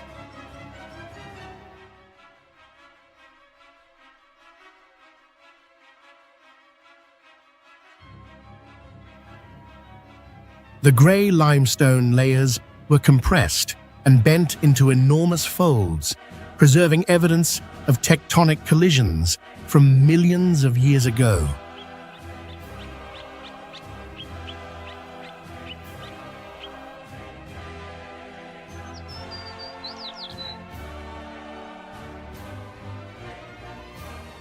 At night, the vast landscape outside is replaced by a crowded shared room, closely packed beds, and wooden floors that creak with every movement.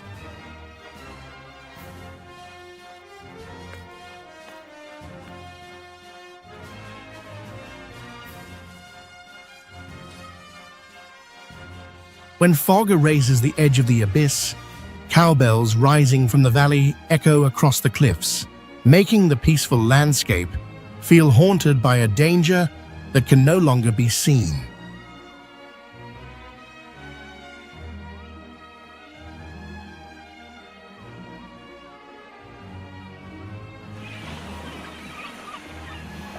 A calm-looking sea can suddenly produce sleeper waves that sweep across the cliff edge and pull anyone standing nearby into the cold water below.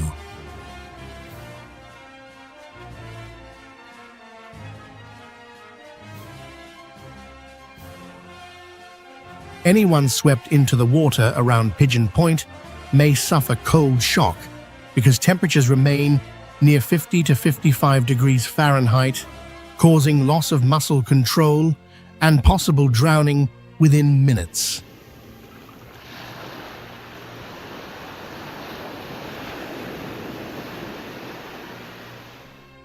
This dangerous coast destroyed the carrier pigeon in 1853, and that disaster later gave Pigeon Point Lighthouse its name.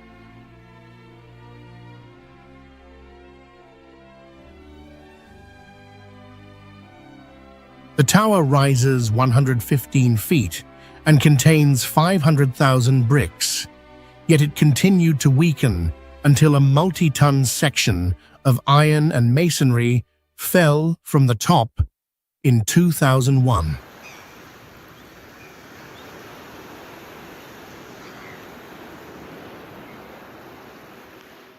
Before automation, keepers carried fuel up 144 steps every day to operate a Fresnel lens weighing more than 2,200 pounds and containing 1,008 hand-polished prisms.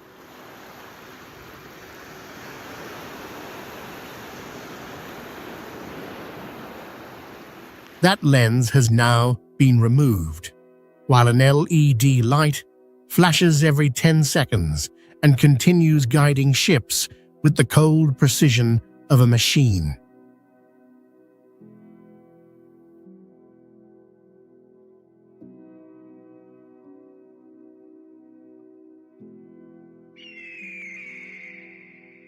Beluzek sits on a basalt point, reaching into the cold sea, like a guard post trapped between grey sky and deep, dark water.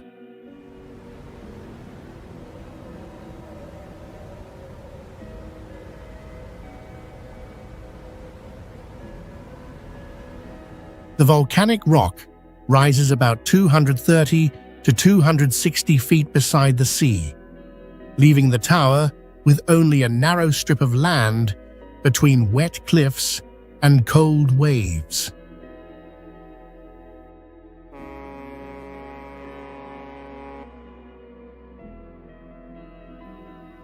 During storm season, seawater can blast up to 49 feet high, while sharp, hidden rocks around it are strong enough to break apart the hull of any ship that drifts off course.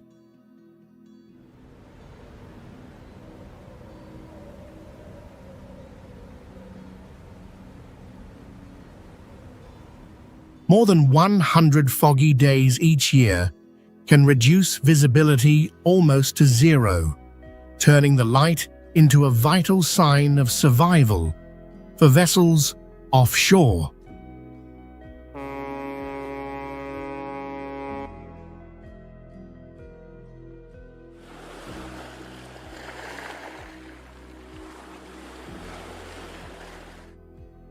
The name Beluzek comes from a naval artillery lieutenant in the 1857 survey, giving this place a clear military identity.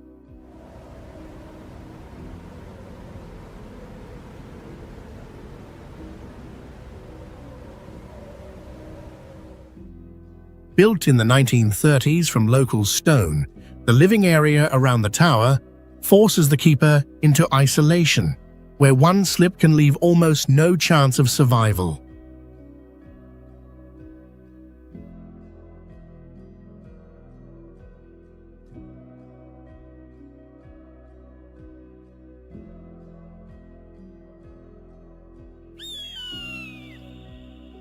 Known as a royal balcony in the sky, Harder Kulm covers a steep mountain edge with fairy tale beauty, hiding the dizzying drop below.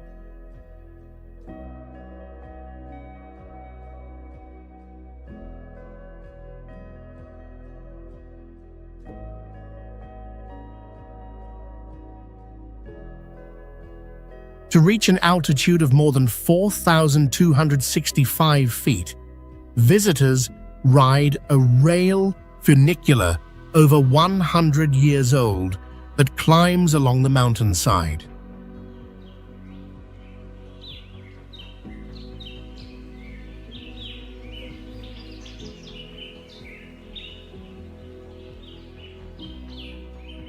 The red-roofed restaurant resembles a small castle, creating a royal atmosphere beside the dangerous open space.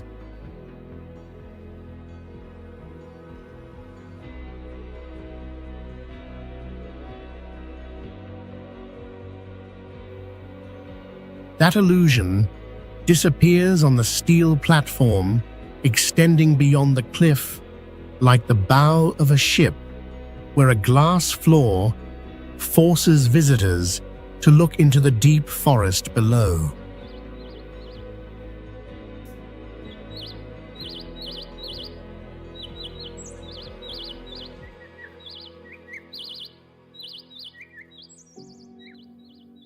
From 4,337 feet, the valley between two turquoise lakes appears like a giant model beneath your feet.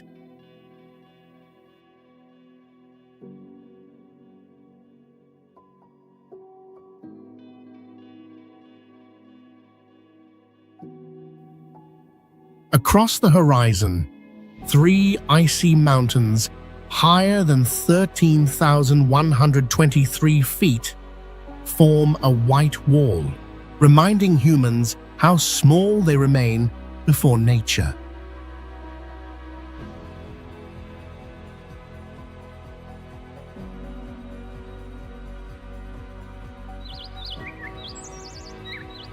From the plain, stone pillars rising more than 1,312 feet reach straight into the sky, while the monasteries remain isolated on nearly vertical summits.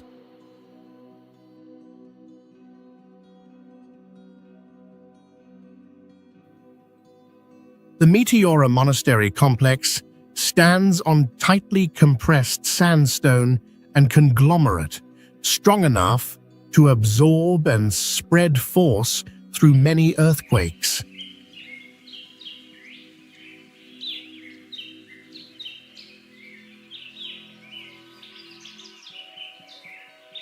Beginning in the 9th century, the first hermit monks lived inside natural cavities, cliffs, where one small mistake could lead to an unstoppable fall.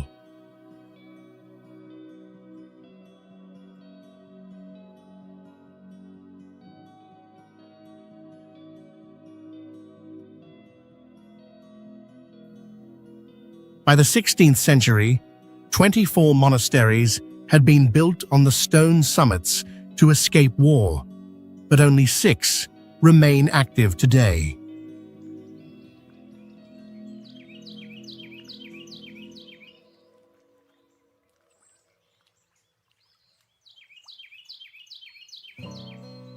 Before the 20th century, visitors had to sit inside rope nets and be pulled hundreds of feet upward by hand-operated pulleys, while the ropes were replaced only when the monks believed God allowed them to break.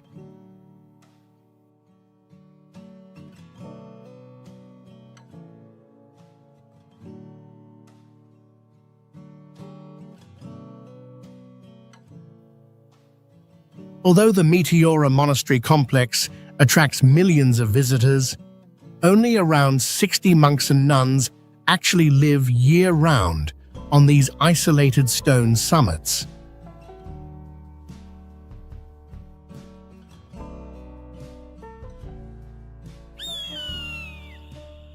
Between two cliffs separated by an ancient fault, the orange rooftops are pressed into such a narrow gap that the entire village appears trapped inside a giant crack.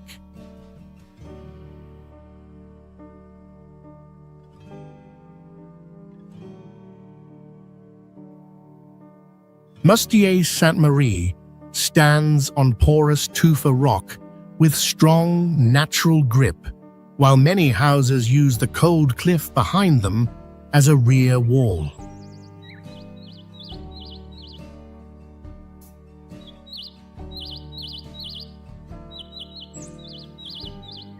Because the two rock walls block much of the sky, the village receives sunlight later and loses it several hours earlier than the lower land outside.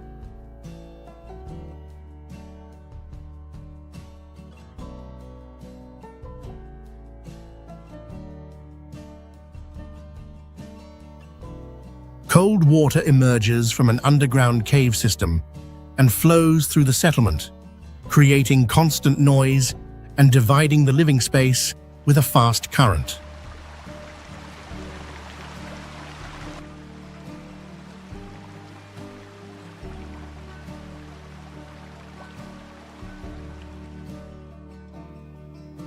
To reach the sacred site above, earlier residents carved 262 stone steps along the steep slope, where a single slip could send a climber into the abyss.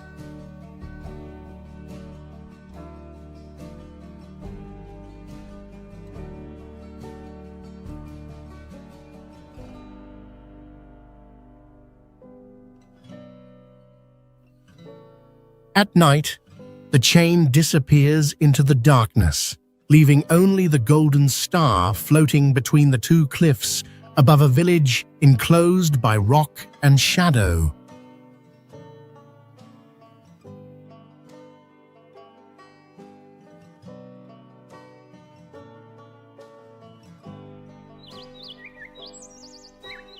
Seen from the valley, this rock resembles a giant needle piercing the sky, but it is actually the core of a volcano that became extinct nearly 2 million years ago.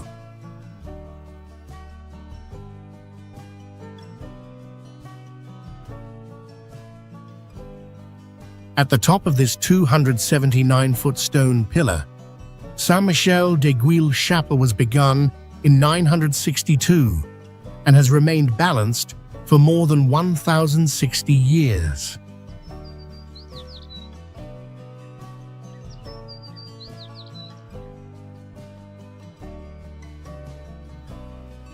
Its long survival is partly supported by an extremely dense breccia core with great strength, while the narrow shape divides the wind to both sides instead of allowing it to strike the chapel directly.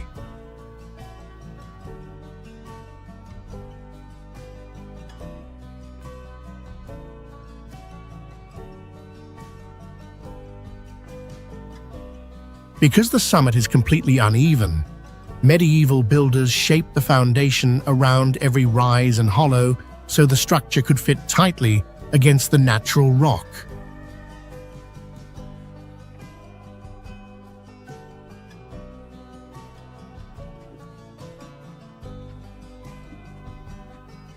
After every stone block and container of mortar was carried up the narrow stairway, 12th century workers also built arches beyond the cliff edge to create more floor space.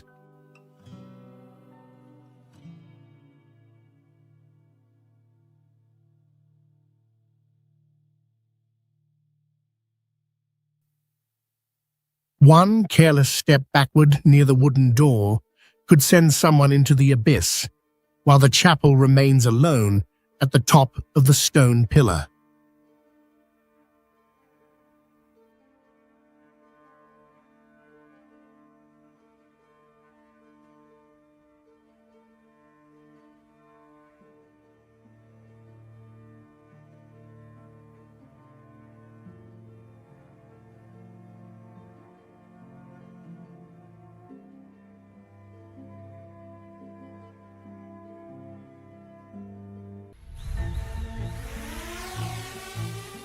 Have you ever woken up in a house perched precariously on a sheer cliff, isolated in the middle of a roaring ocean, or floating right amidst the misty clouds?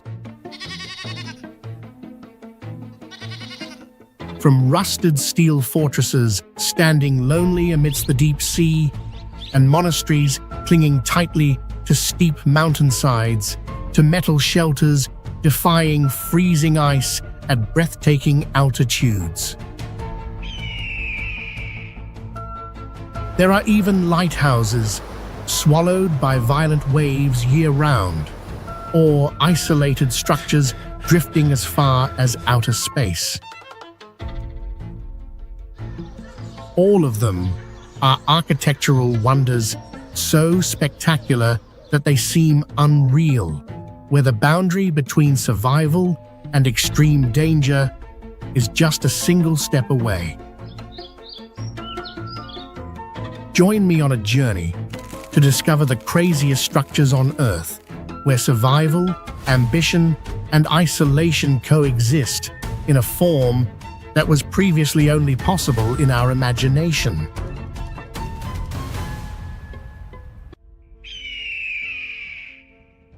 Bivacco Buffa di Perero, Italy. It is hard to believe that on an almost 90-degree cliff, people once built a house with a wooden roof and glass windows as if it belonged on flat ground.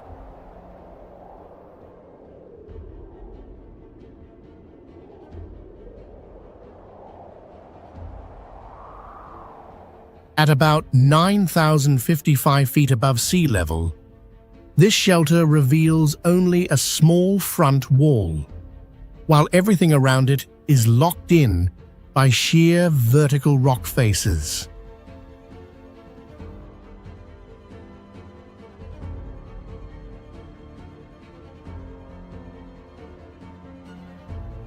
Built between 1915 and 1918 from wood, brick, and stone, the structure once served a harsh, high mountain front during World War I.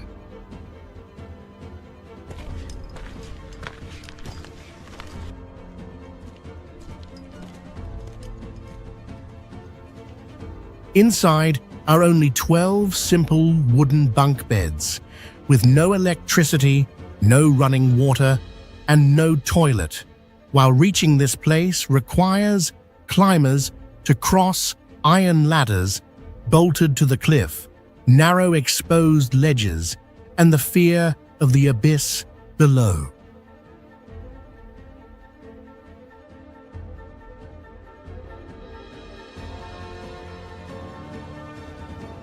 With no traditional foundation, the house sits neatly inside a natural rock alcove, as if the mountain itself has been holding it in place for more than 100 years.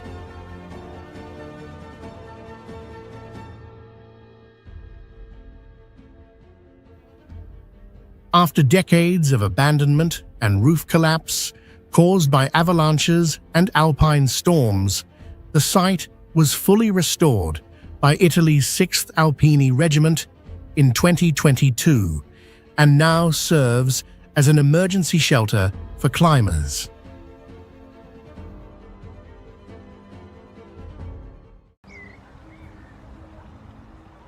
Lid Island, Iceland. Would you dare live alone in the only white house on an island only about 110 acres wide, thrown into the sea wind like a survival challenge?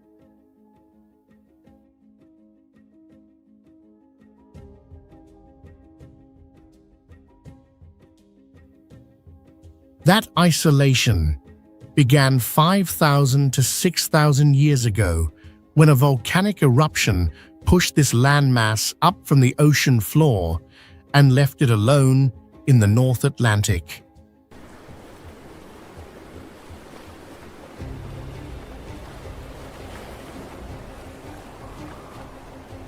On the island's curved surface, shaped like half of a giant upside-down bowl, the house does not belong to a billionaire or aliens, but was built by a puffin hunting association in 1953 as a temporary shelter.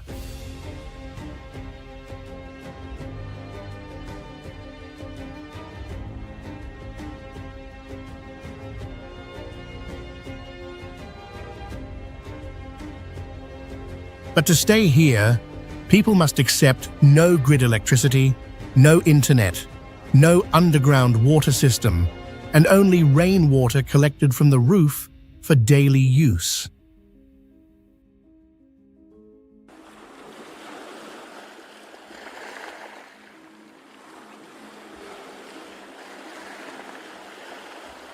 Outside the house are black basalt cliffs, dropping almost 90 degrees into the violent sea, making this place feel more like a natural fortress than a resting spot.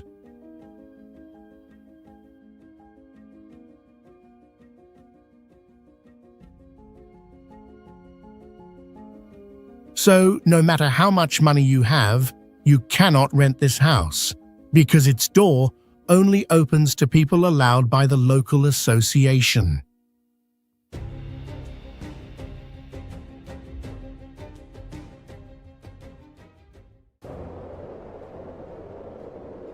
Capanna Margherita, Italy. Inside are warmth, food, and scientific research. But outside this metal house are permanent ice, low pressure, and lightning strikes that can kill.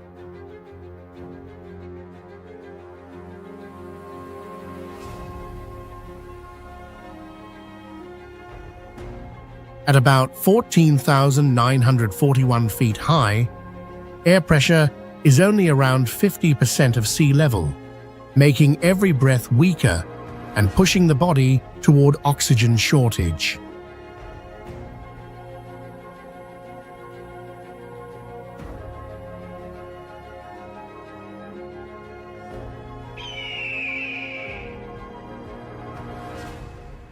Because it often faces lightning on an exposed summit, the copper alloy outer shell turns the building into a Faraday cage, guiding electricity around the outside instead of letting it pass through the interior.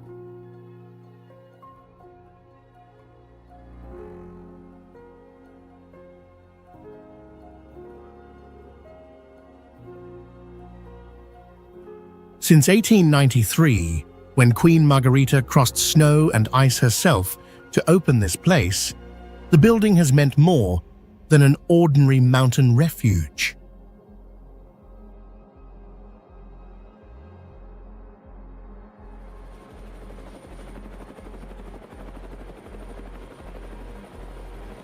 By 1980, the modern version had to be assembled with 74 helicopter flights, with part of the structure extending over a deep cliff, as if floating between clouds and ice.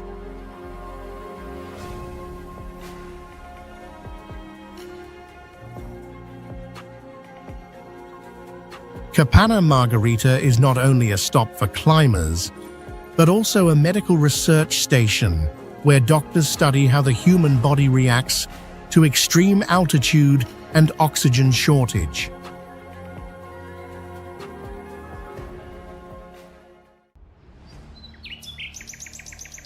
La Jument Lighthouse, France. Just one step outside at the wrong moment was enough to turn La Jument into the most famous life-or-death lighthouse photograph in history.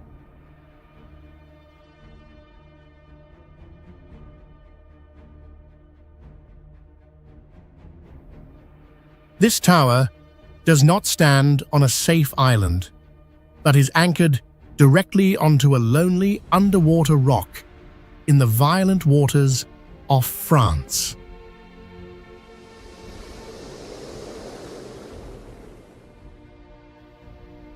When powerful storms arrive, the entire structure can disappear behind towering walls of white water, leaving only a faint light struggling through the darkness.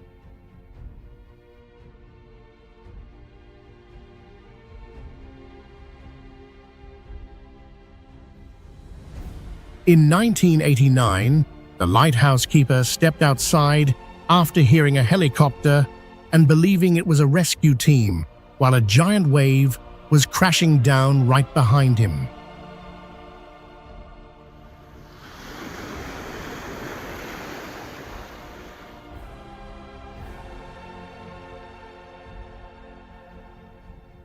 He was lucky enough to step back inside at the last moment, but former keepers describe storms here as making floors shake, furniture crash to the ground, and waves explode against the tower like being trapped inside a giant metal barrel.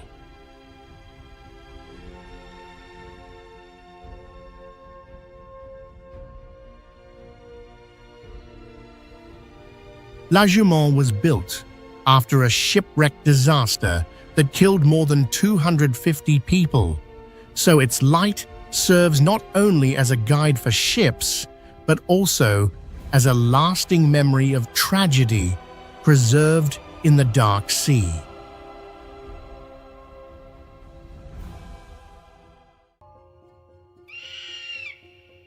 Refuge des Cosmiques, France. On the edge of frozen rock, this place looks like a small metal house hanging between thin sky and a bottomless snow abyss.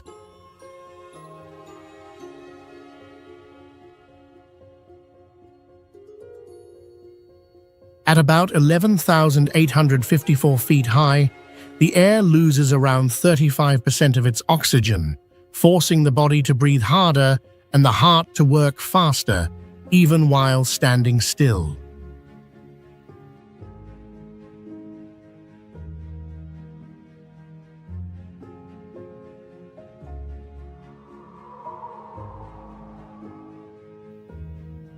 Summer nights can still drop to between -4 and -22 degrees Fahrenheit, while storms above 93 miles per hour can turn one wrong step into a disappearance in the ice.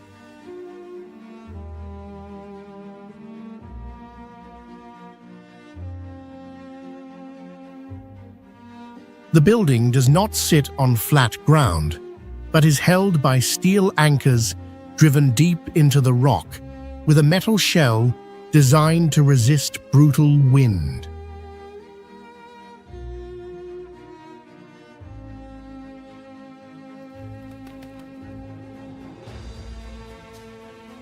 Around it are giant ice towers and glacier cracks dozens of feet deep, where smooth white snow can hide a deadly trap.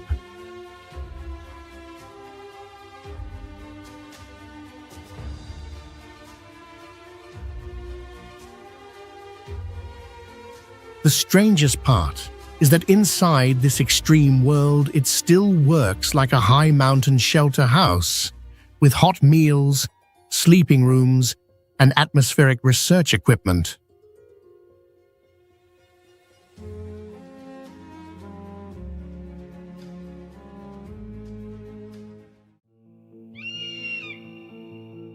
Bivouac Gervasuti, Italy. This red capsule looks like a piece of technology dropped into an ice age, trapped on a cliff where nature leaves no room for mistakes.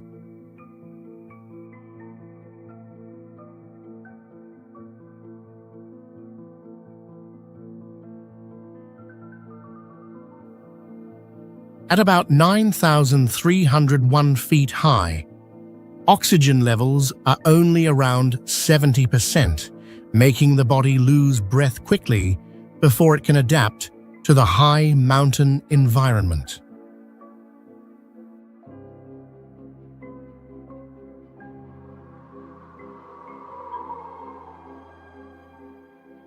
With no natural protection, the structure must face blizzard winds above 124 miles per hour and harsh UV rays from the thin atmosphere.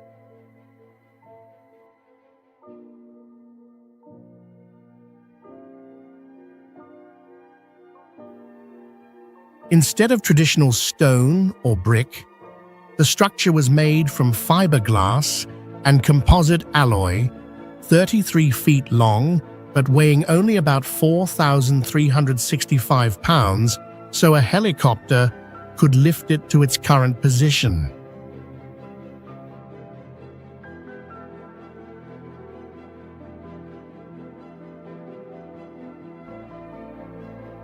Its tube shape is not only futuristic, but also helps split the wind and push snow downward, preventing it from being buried in white storms.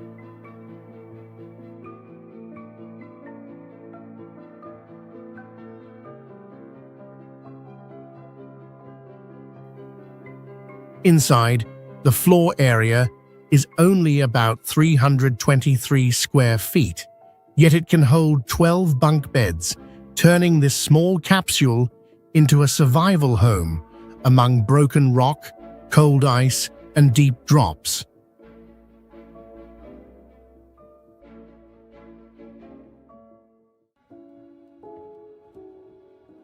International Space Station. This habitable artificial satellite orbits Earth about 249 miles above the surface, like a laboratory hanging in space.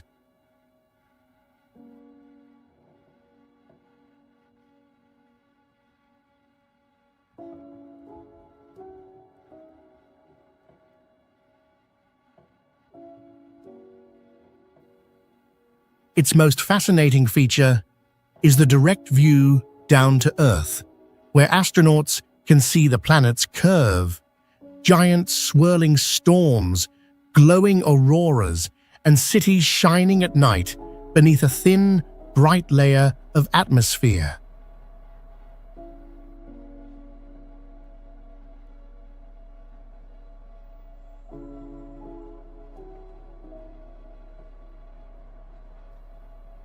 Outside the station are endless darkness, vacuum, and deadly radiation, where life inside is separated from death in space by only a thin shell of aluminum and Kevlar.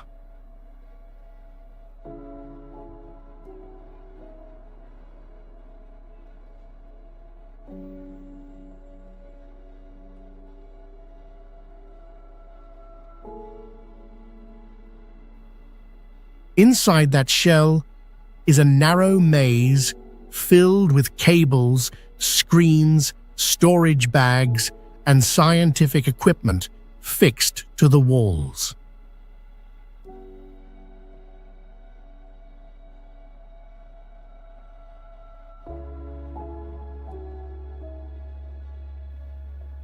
In microgravity, astronauts do not have a fixed floor or ceiling, because every surface can be used for work, holding on, sleeping, or moving.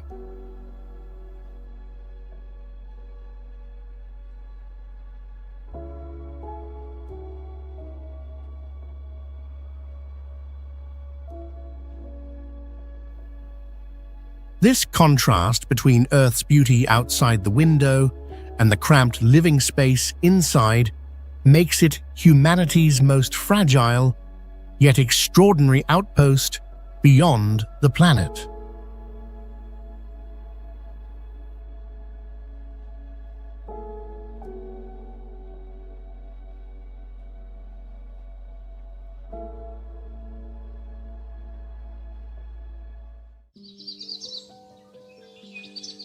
Laojun Mountain, China.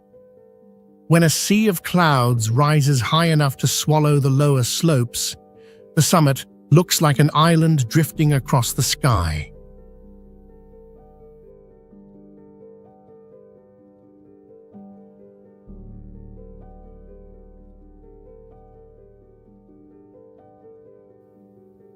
This mountain was formed from a giant granite mass, carrying traces of geological change that lasted about 1.9 billion years.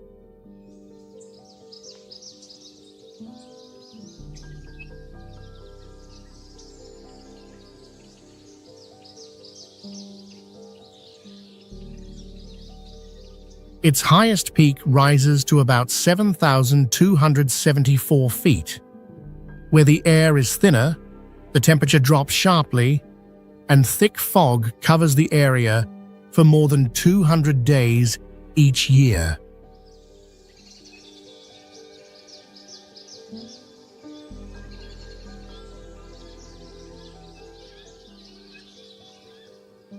In winter, temperatures can fall to -4 degrees Fahrenheit, freezing water vapor quickly on plants and cliffs and turning the landscape into a sharp, icy world.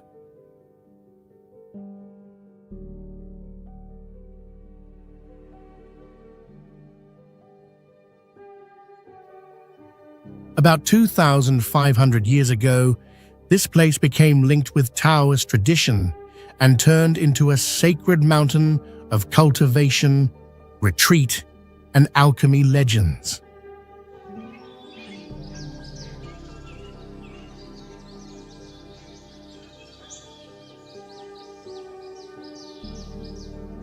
The most unbelievable part is not the structures on the summit, but the fact that people once carried building materials to heights above 6,500 feet to create them among clouds and cliffs.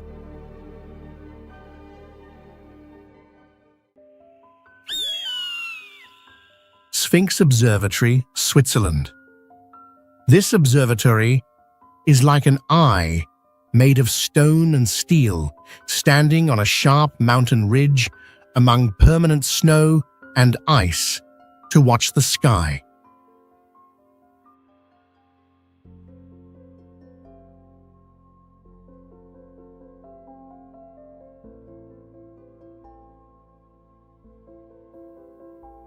The structure stands at about 11,716 feet high, between two large, snow-covered mountains in Switzerland, almost separated from the valleys below.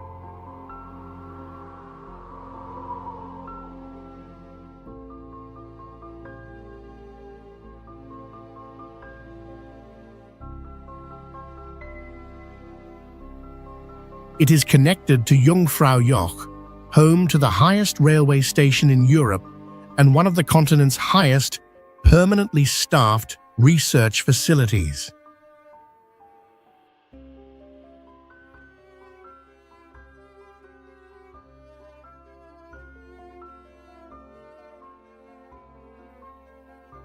Opened in 1937, this place became an engineering symbol of bringing science into one of the harshest environments.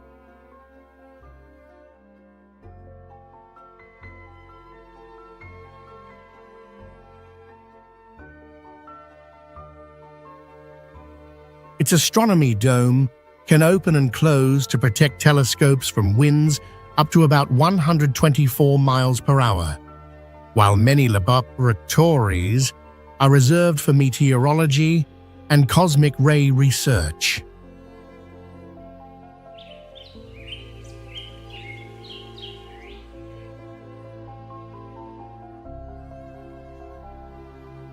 Perhaps the most remarkable thing is not the height of the structure, but the fact that humans still maintain science in a place almost cut off from the world below.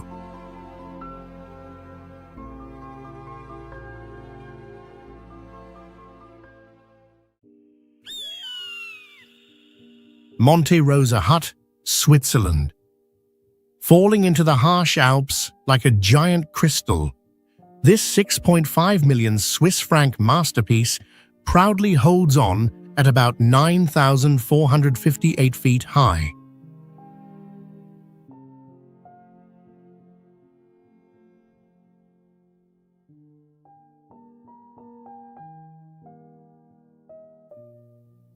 Its foundation rests on a permanent ocean of ice that keeps cracking, where UV rays and a snow-reflected light can cause snow blindness or skin burns very quickly.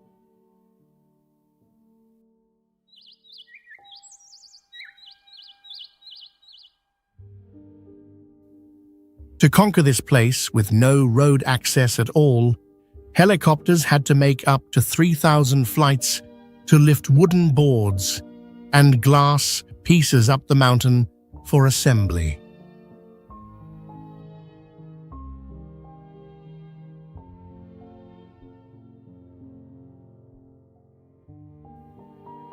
With a 22nd century look and a reflective aluminum glass shell, the building produces about 90% of its own energy through 1,292 square feet of solar panels.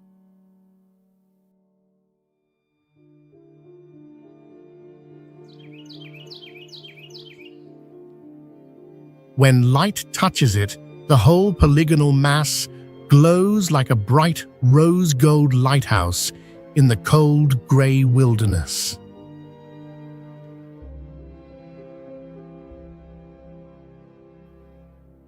In contrast to the sharp, cold exterior, the warm, wooden core inside was carefully planned to provide enough space for 120 climbers overnight.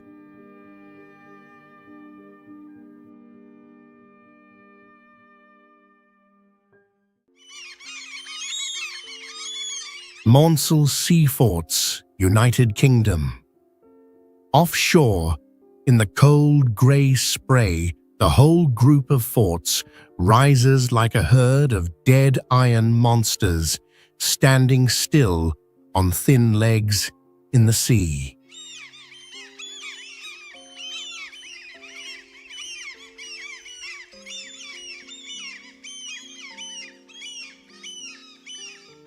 They were built during World War II for air defense, using hollow concrete bases that were pulled out to sea and then flooded so they sank into the soft seabed at about 30 degrees.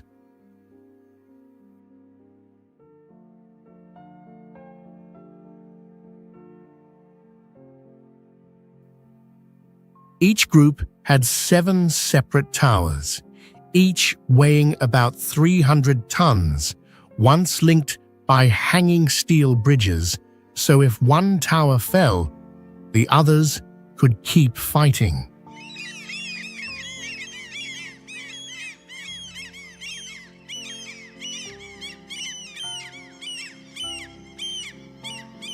Daily tides rising and falling by about 16 to 20 feet created powerful currents that kept cutting around the legs, while winter fog made the metal rust faster.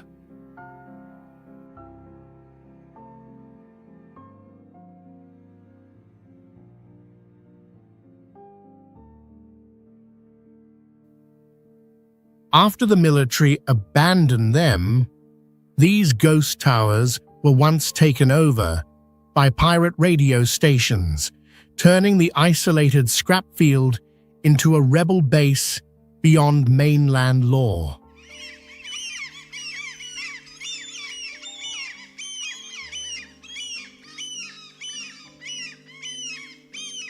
Today, broken windows, rotting bridges, and metal groans in the wind make this place feel like a dead village staring into the dark sea.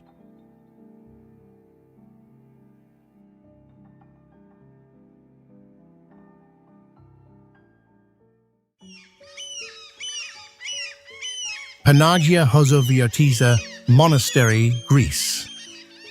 From a distance, this monastery looks less like a building and more like a streak of white paint thrown onto a vertical cliff and left there for nearly 1,000 years.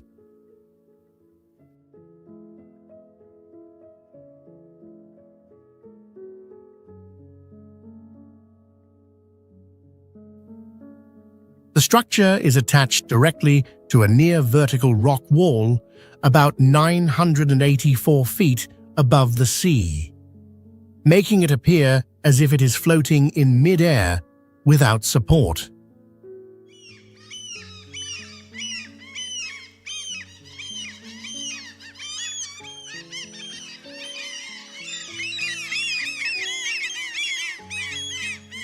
Construction began in 1017 and was completed in 1088, allowing this remarkable place to survive for more than 9 centuries.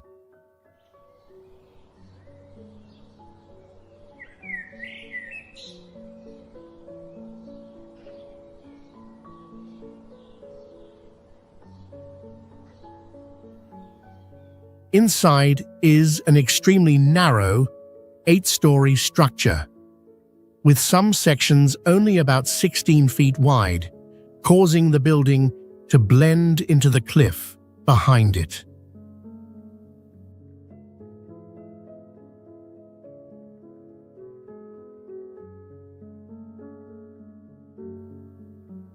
To reach the entrance, visitors must climb about 300 stone steps along the edge of the precipice, with a vast drop waiting below.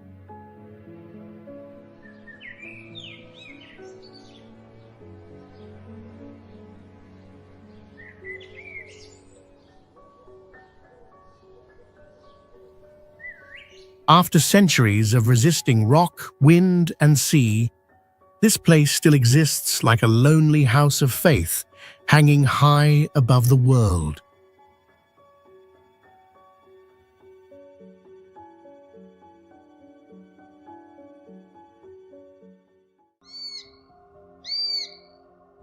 Masada Fortress, Israel.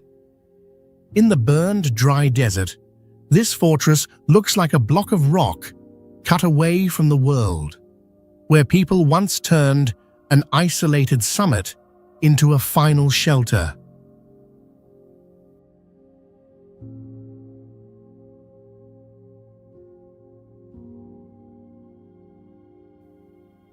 Rising about 1,480 feet above the water below and surrounded by sheer cliffs, it was almost impossible to reach through a direct attack.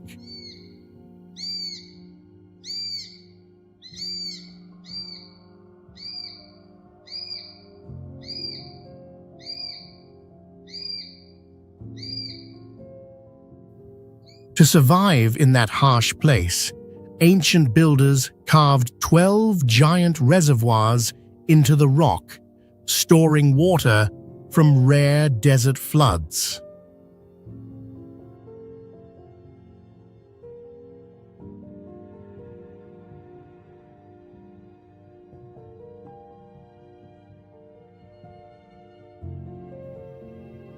Even visitors who want to reach the top today must climb a narrow dirt path about 1 mile long, twisting under harsh sun and sometimes taking up to 2 hours.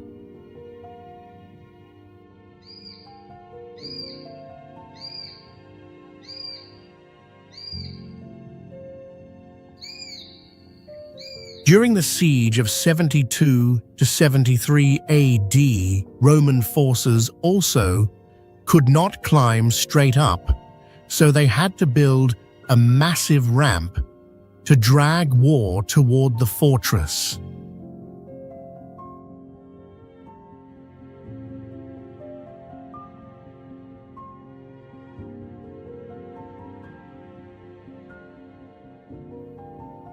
Nearly 2,000 years later, the siege marks are still carved clearly into the desert floor, as if this place never escaped the memory of its final battle.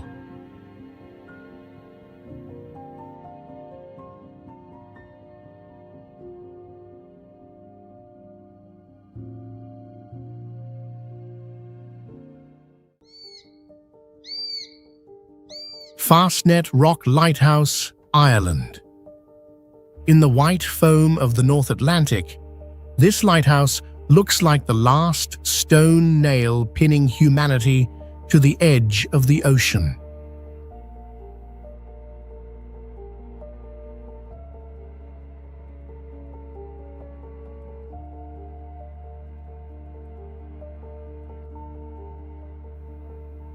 It stands about 8 miles from the coast, on a rock that rises only about 98 feet at low tide, leaving almost no open ground for a foundation.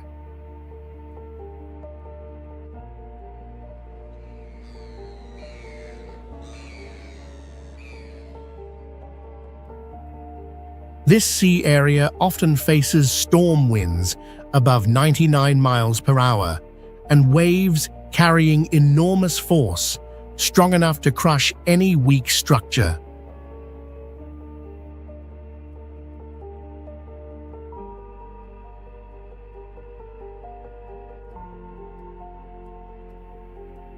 The first cast iron tower, built in 1854, shook violently in storms, so people had to replace it with the stone tower completed in 1904.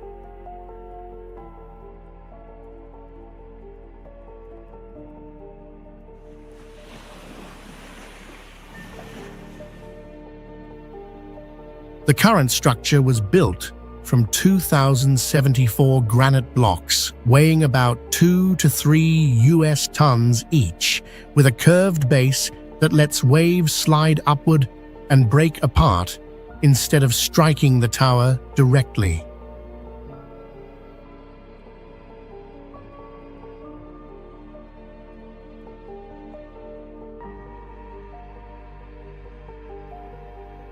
In darkness and fog, its white flash every 5 seconds cuts across the night sea like a blade of light, keeping distant ships alive.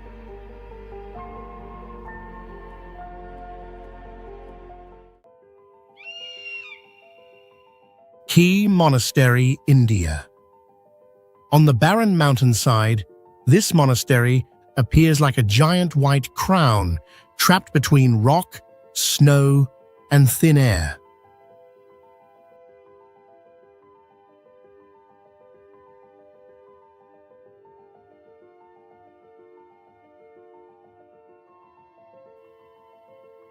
Standing at about 13,668 feet above sea level, the site has only around 60% of the oxygen found in lowland areas, making even normal movement feel exhausting.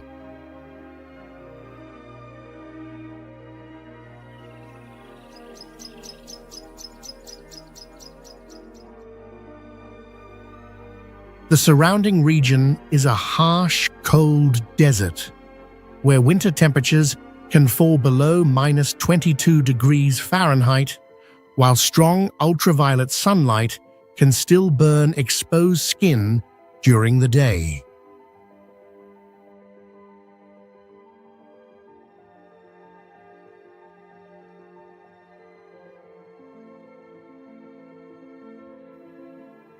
Over nearly 1,000 years, the monastery has survived raids, fires, and earthquakes, yet generations of monks continued rebuilding on top of the old ruins.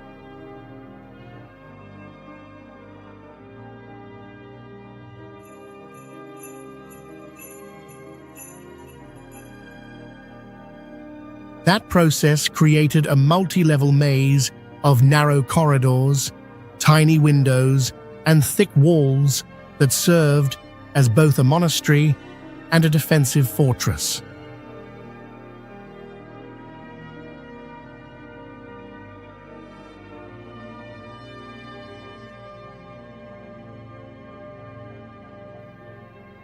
In this isolated mountain world that seems forgotten by time, about 300 monks still live and study here, much as they have for centuries.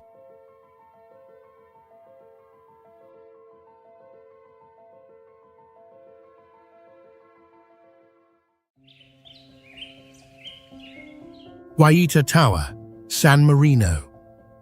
Surrounded on all sides by Italy, yet keeping an independent spirit, this stone fortress clings to the edge of a cliff like a lonely watch house hanging in the sky.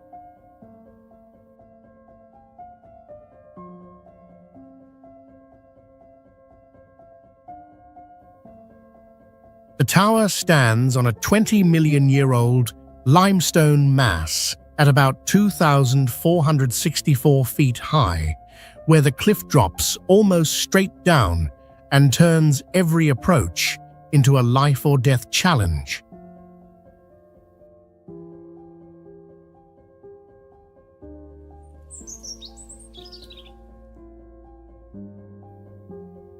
First built in the 11th century, the structure does not rely on a normal foundation, but locks directly into the natural rock core, allowing it to survive for nearly 1,000 years.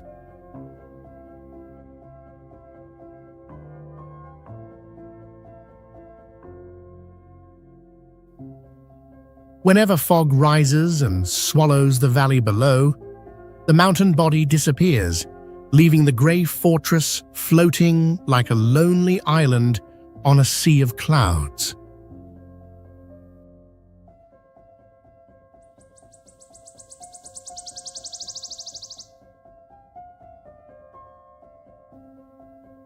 Under sunset, the rough walls absorb the last sunlight and glow with a deep orange-red color like a burning rock above the cliff.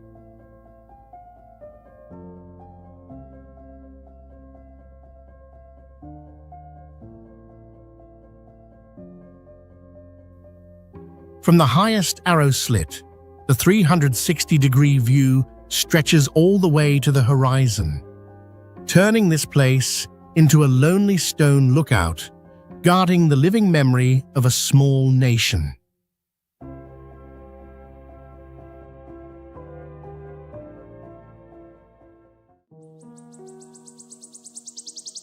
Pilgrimage Church of Maria Gern, Germany. Under the shadow of a giant mountain, Maria Gern Church looks as if nature has pressed it smaller until it feels unbelievably fragile.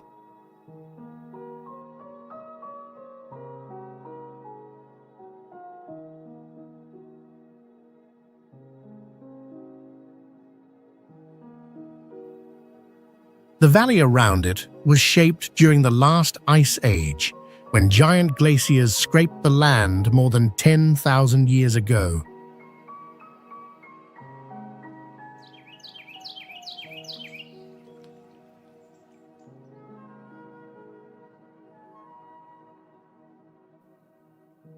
Because the mountain behind rises over 8,858 feet, the large Baroque building looks tiny, like a toy placed under a huge stone wall.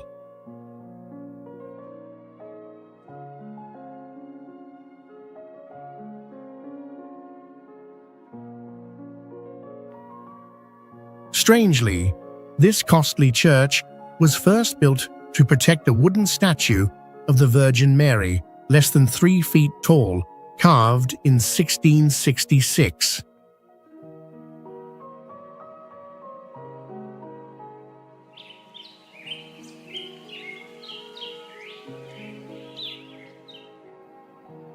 From 1708 to 1710, the main structure was finished in only 2 years, in harsh mountain terrain and without modern machines.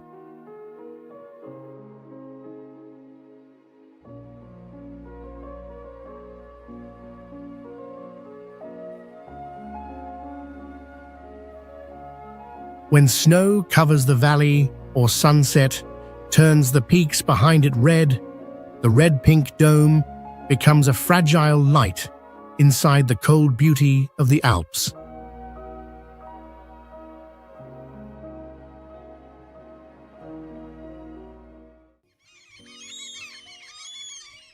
Bishop Rock, England.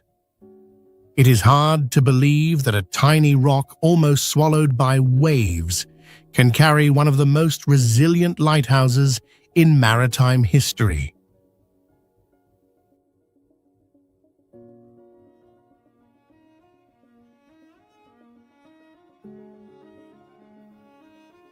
Bishop Rock is only about 151 feet long and 52 feet wide, and Guinness recognizes it as the smallest island in the world with a man-made structure on it.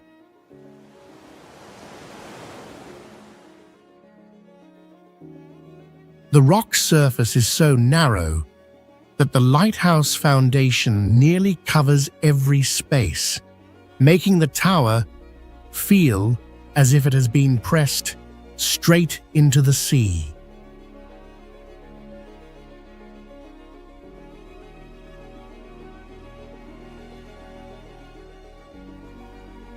At the lowest tide, the natural rock rises only about 13 feet above the water, but during violent storms, waves can cover the entire island.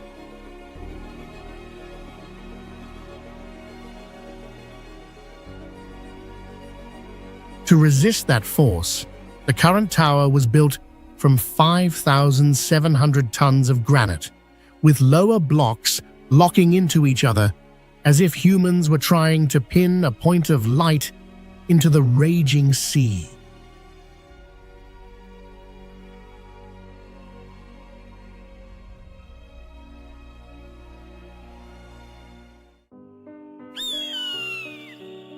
Capo Caccia Lighthouse, Italy.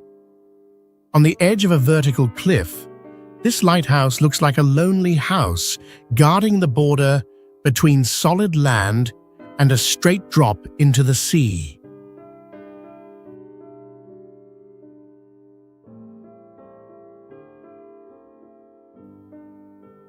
It does not stand on ordinary rock, but clings to cast limestone formed during the Cretaceous period, about 100 to 140 million years ago.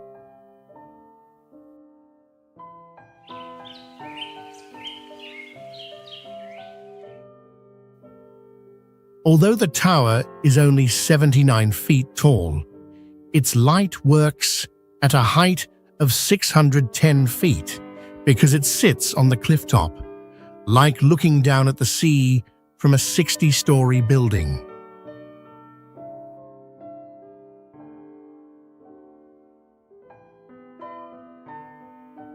Its exposed position over the water forces the structure to face northwest winds that can exceed 62 miles per hour, turning the cliff edge into an extremely dangerous place.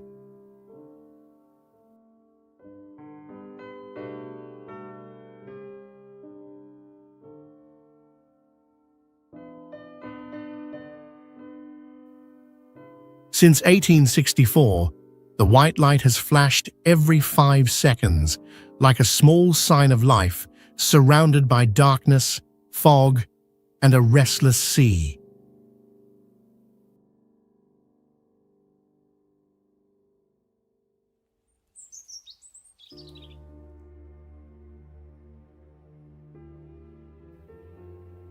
Before automation, lighthouse keepers lived in isolation here among storms, a 90-degree cliff, and more than 650 steps carved into the mountain like an exhausting path back to safety.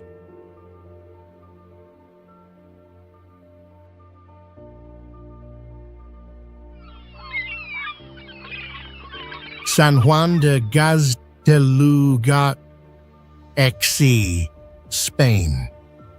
The stone path here looks like the spine of a sea dragon, crawling from the ocean to the island summit before disappearing at the door of a lonely chapel.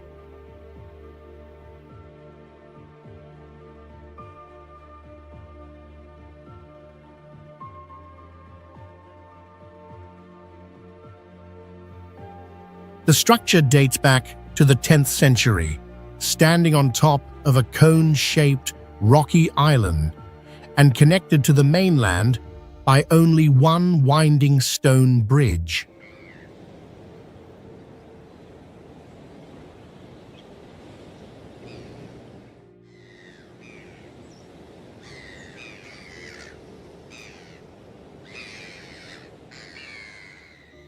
The island rises about 262 feet high and faces violent sea storms, where wind above 62 miles per hour can tear off roof tiles and force people to crawl close to the ground.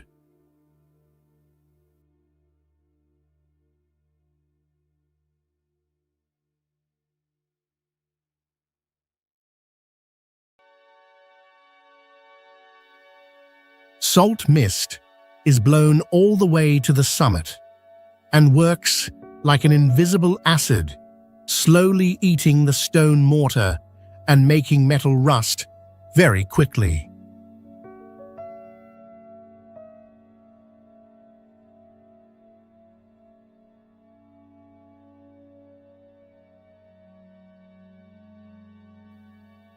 More than 240 rough stone steps were not only made for climbing, but also once slowed and broke the formation of attackers wearing heavy armor.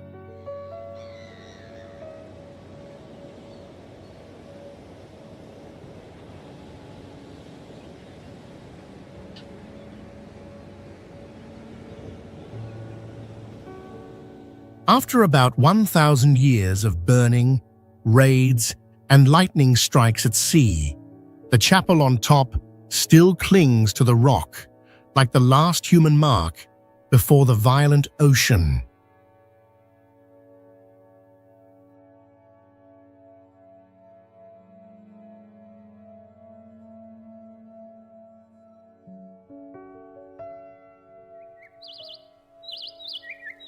Dunluce Castle, Ireland. Suspended between ocean winds and the empty drop below, this is the kind of place that makes people wonder why anyone chose to live here.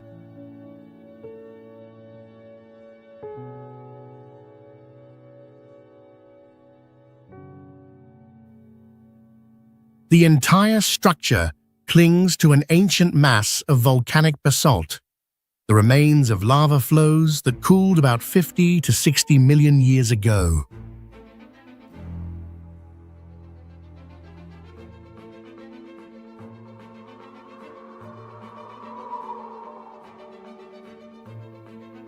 The ground beneath it rises more than 98 feet above the sea and constantly faces salty air and winter winds exceeding 62 miles per hour from the open ocean.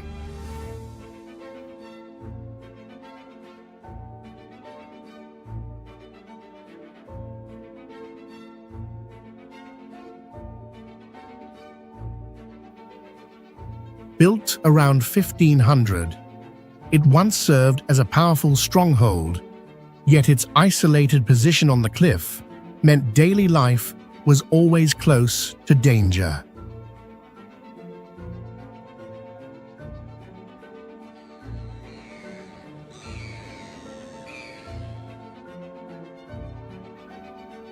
The most famous disaster happened when part of the cliff suddenly collapsed during a storm, dragging the great kitchen and several people into the sea, while only one boy survived.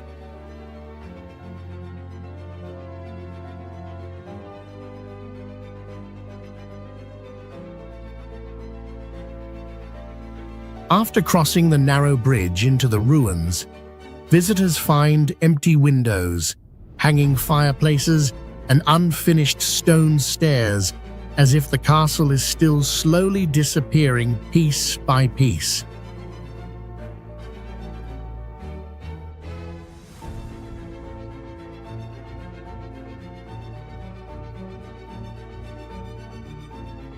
Needles Lighthouse.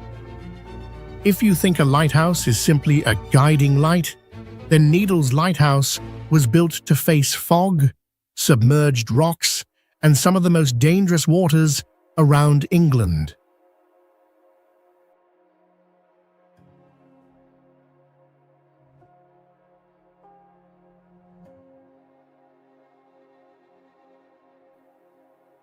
It clings to the last rocky point of a chain of white chalk stacks, where sharp stone pillars rise from the ocean like the broken remains of a giant bridge cut apart by waves.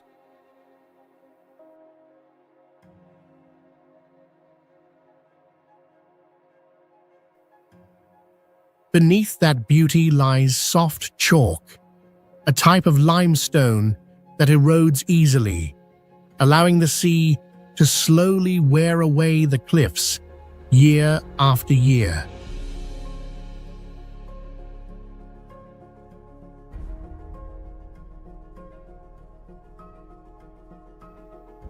Because of these dangerous submerged rocks, the lighthouse beam can reach up to 23 miles, helping guide ships away from disaster.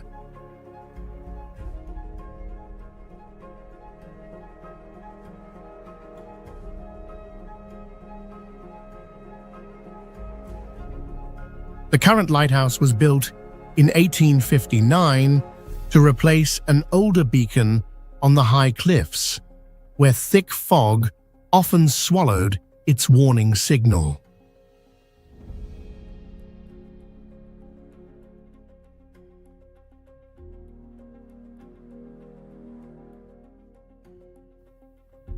Since 1994, it has been fully automated, ending the era when lighthouse keepers spent months in isolation among powerful winds, crashing waves, and the feeling of guarding the very edge of the world.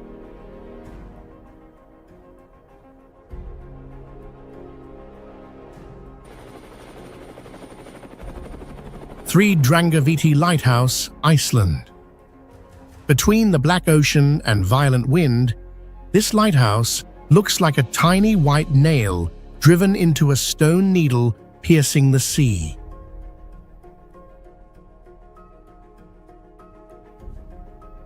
It stands alone about 4 miles from the mainland, with no road, beach, or gentle rock shelf for people to reach it safely.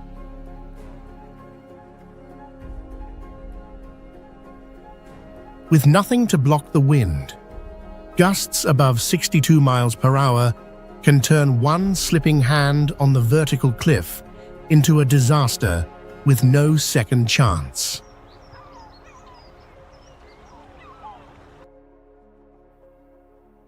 In 1939, before helicopters were used here, builders had to stand on each other's shoulders on a rocking boat just to touch the first ledge.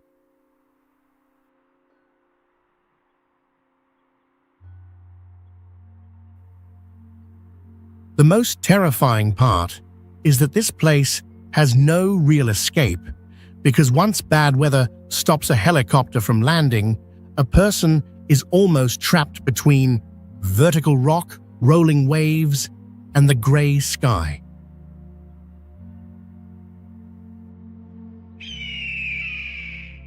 Danka, India.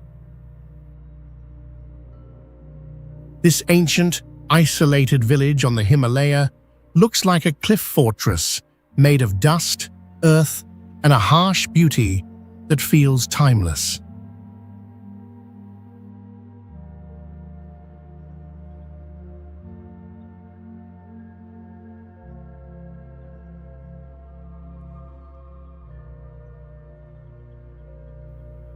It sits at about 12,774 feet above sea level, where the air is thin and the landscape seems polished by wind across ages.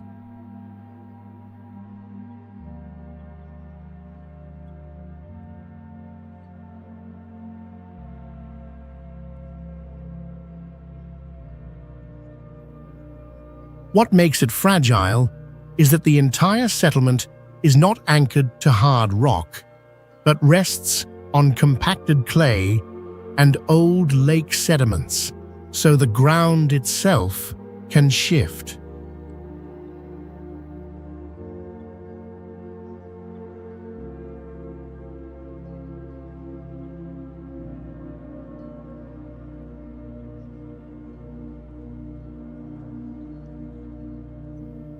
Around it stand sharp earth pillars shaped by long weathering, rising like giant fingers from the soil.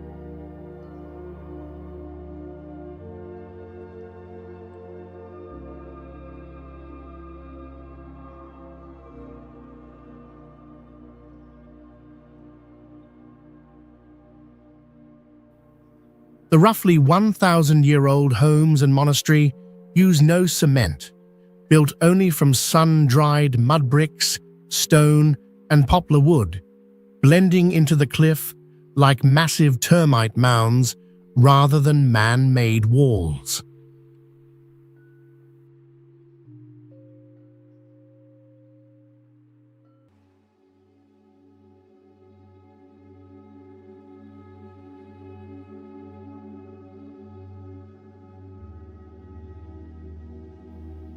From the highest point, you can see two major rivers joining into a huge Y above wide silver floodplains, yet severe erosion led the World Monuments Fund to place it on its 2006 list of the 100 most endangered sites.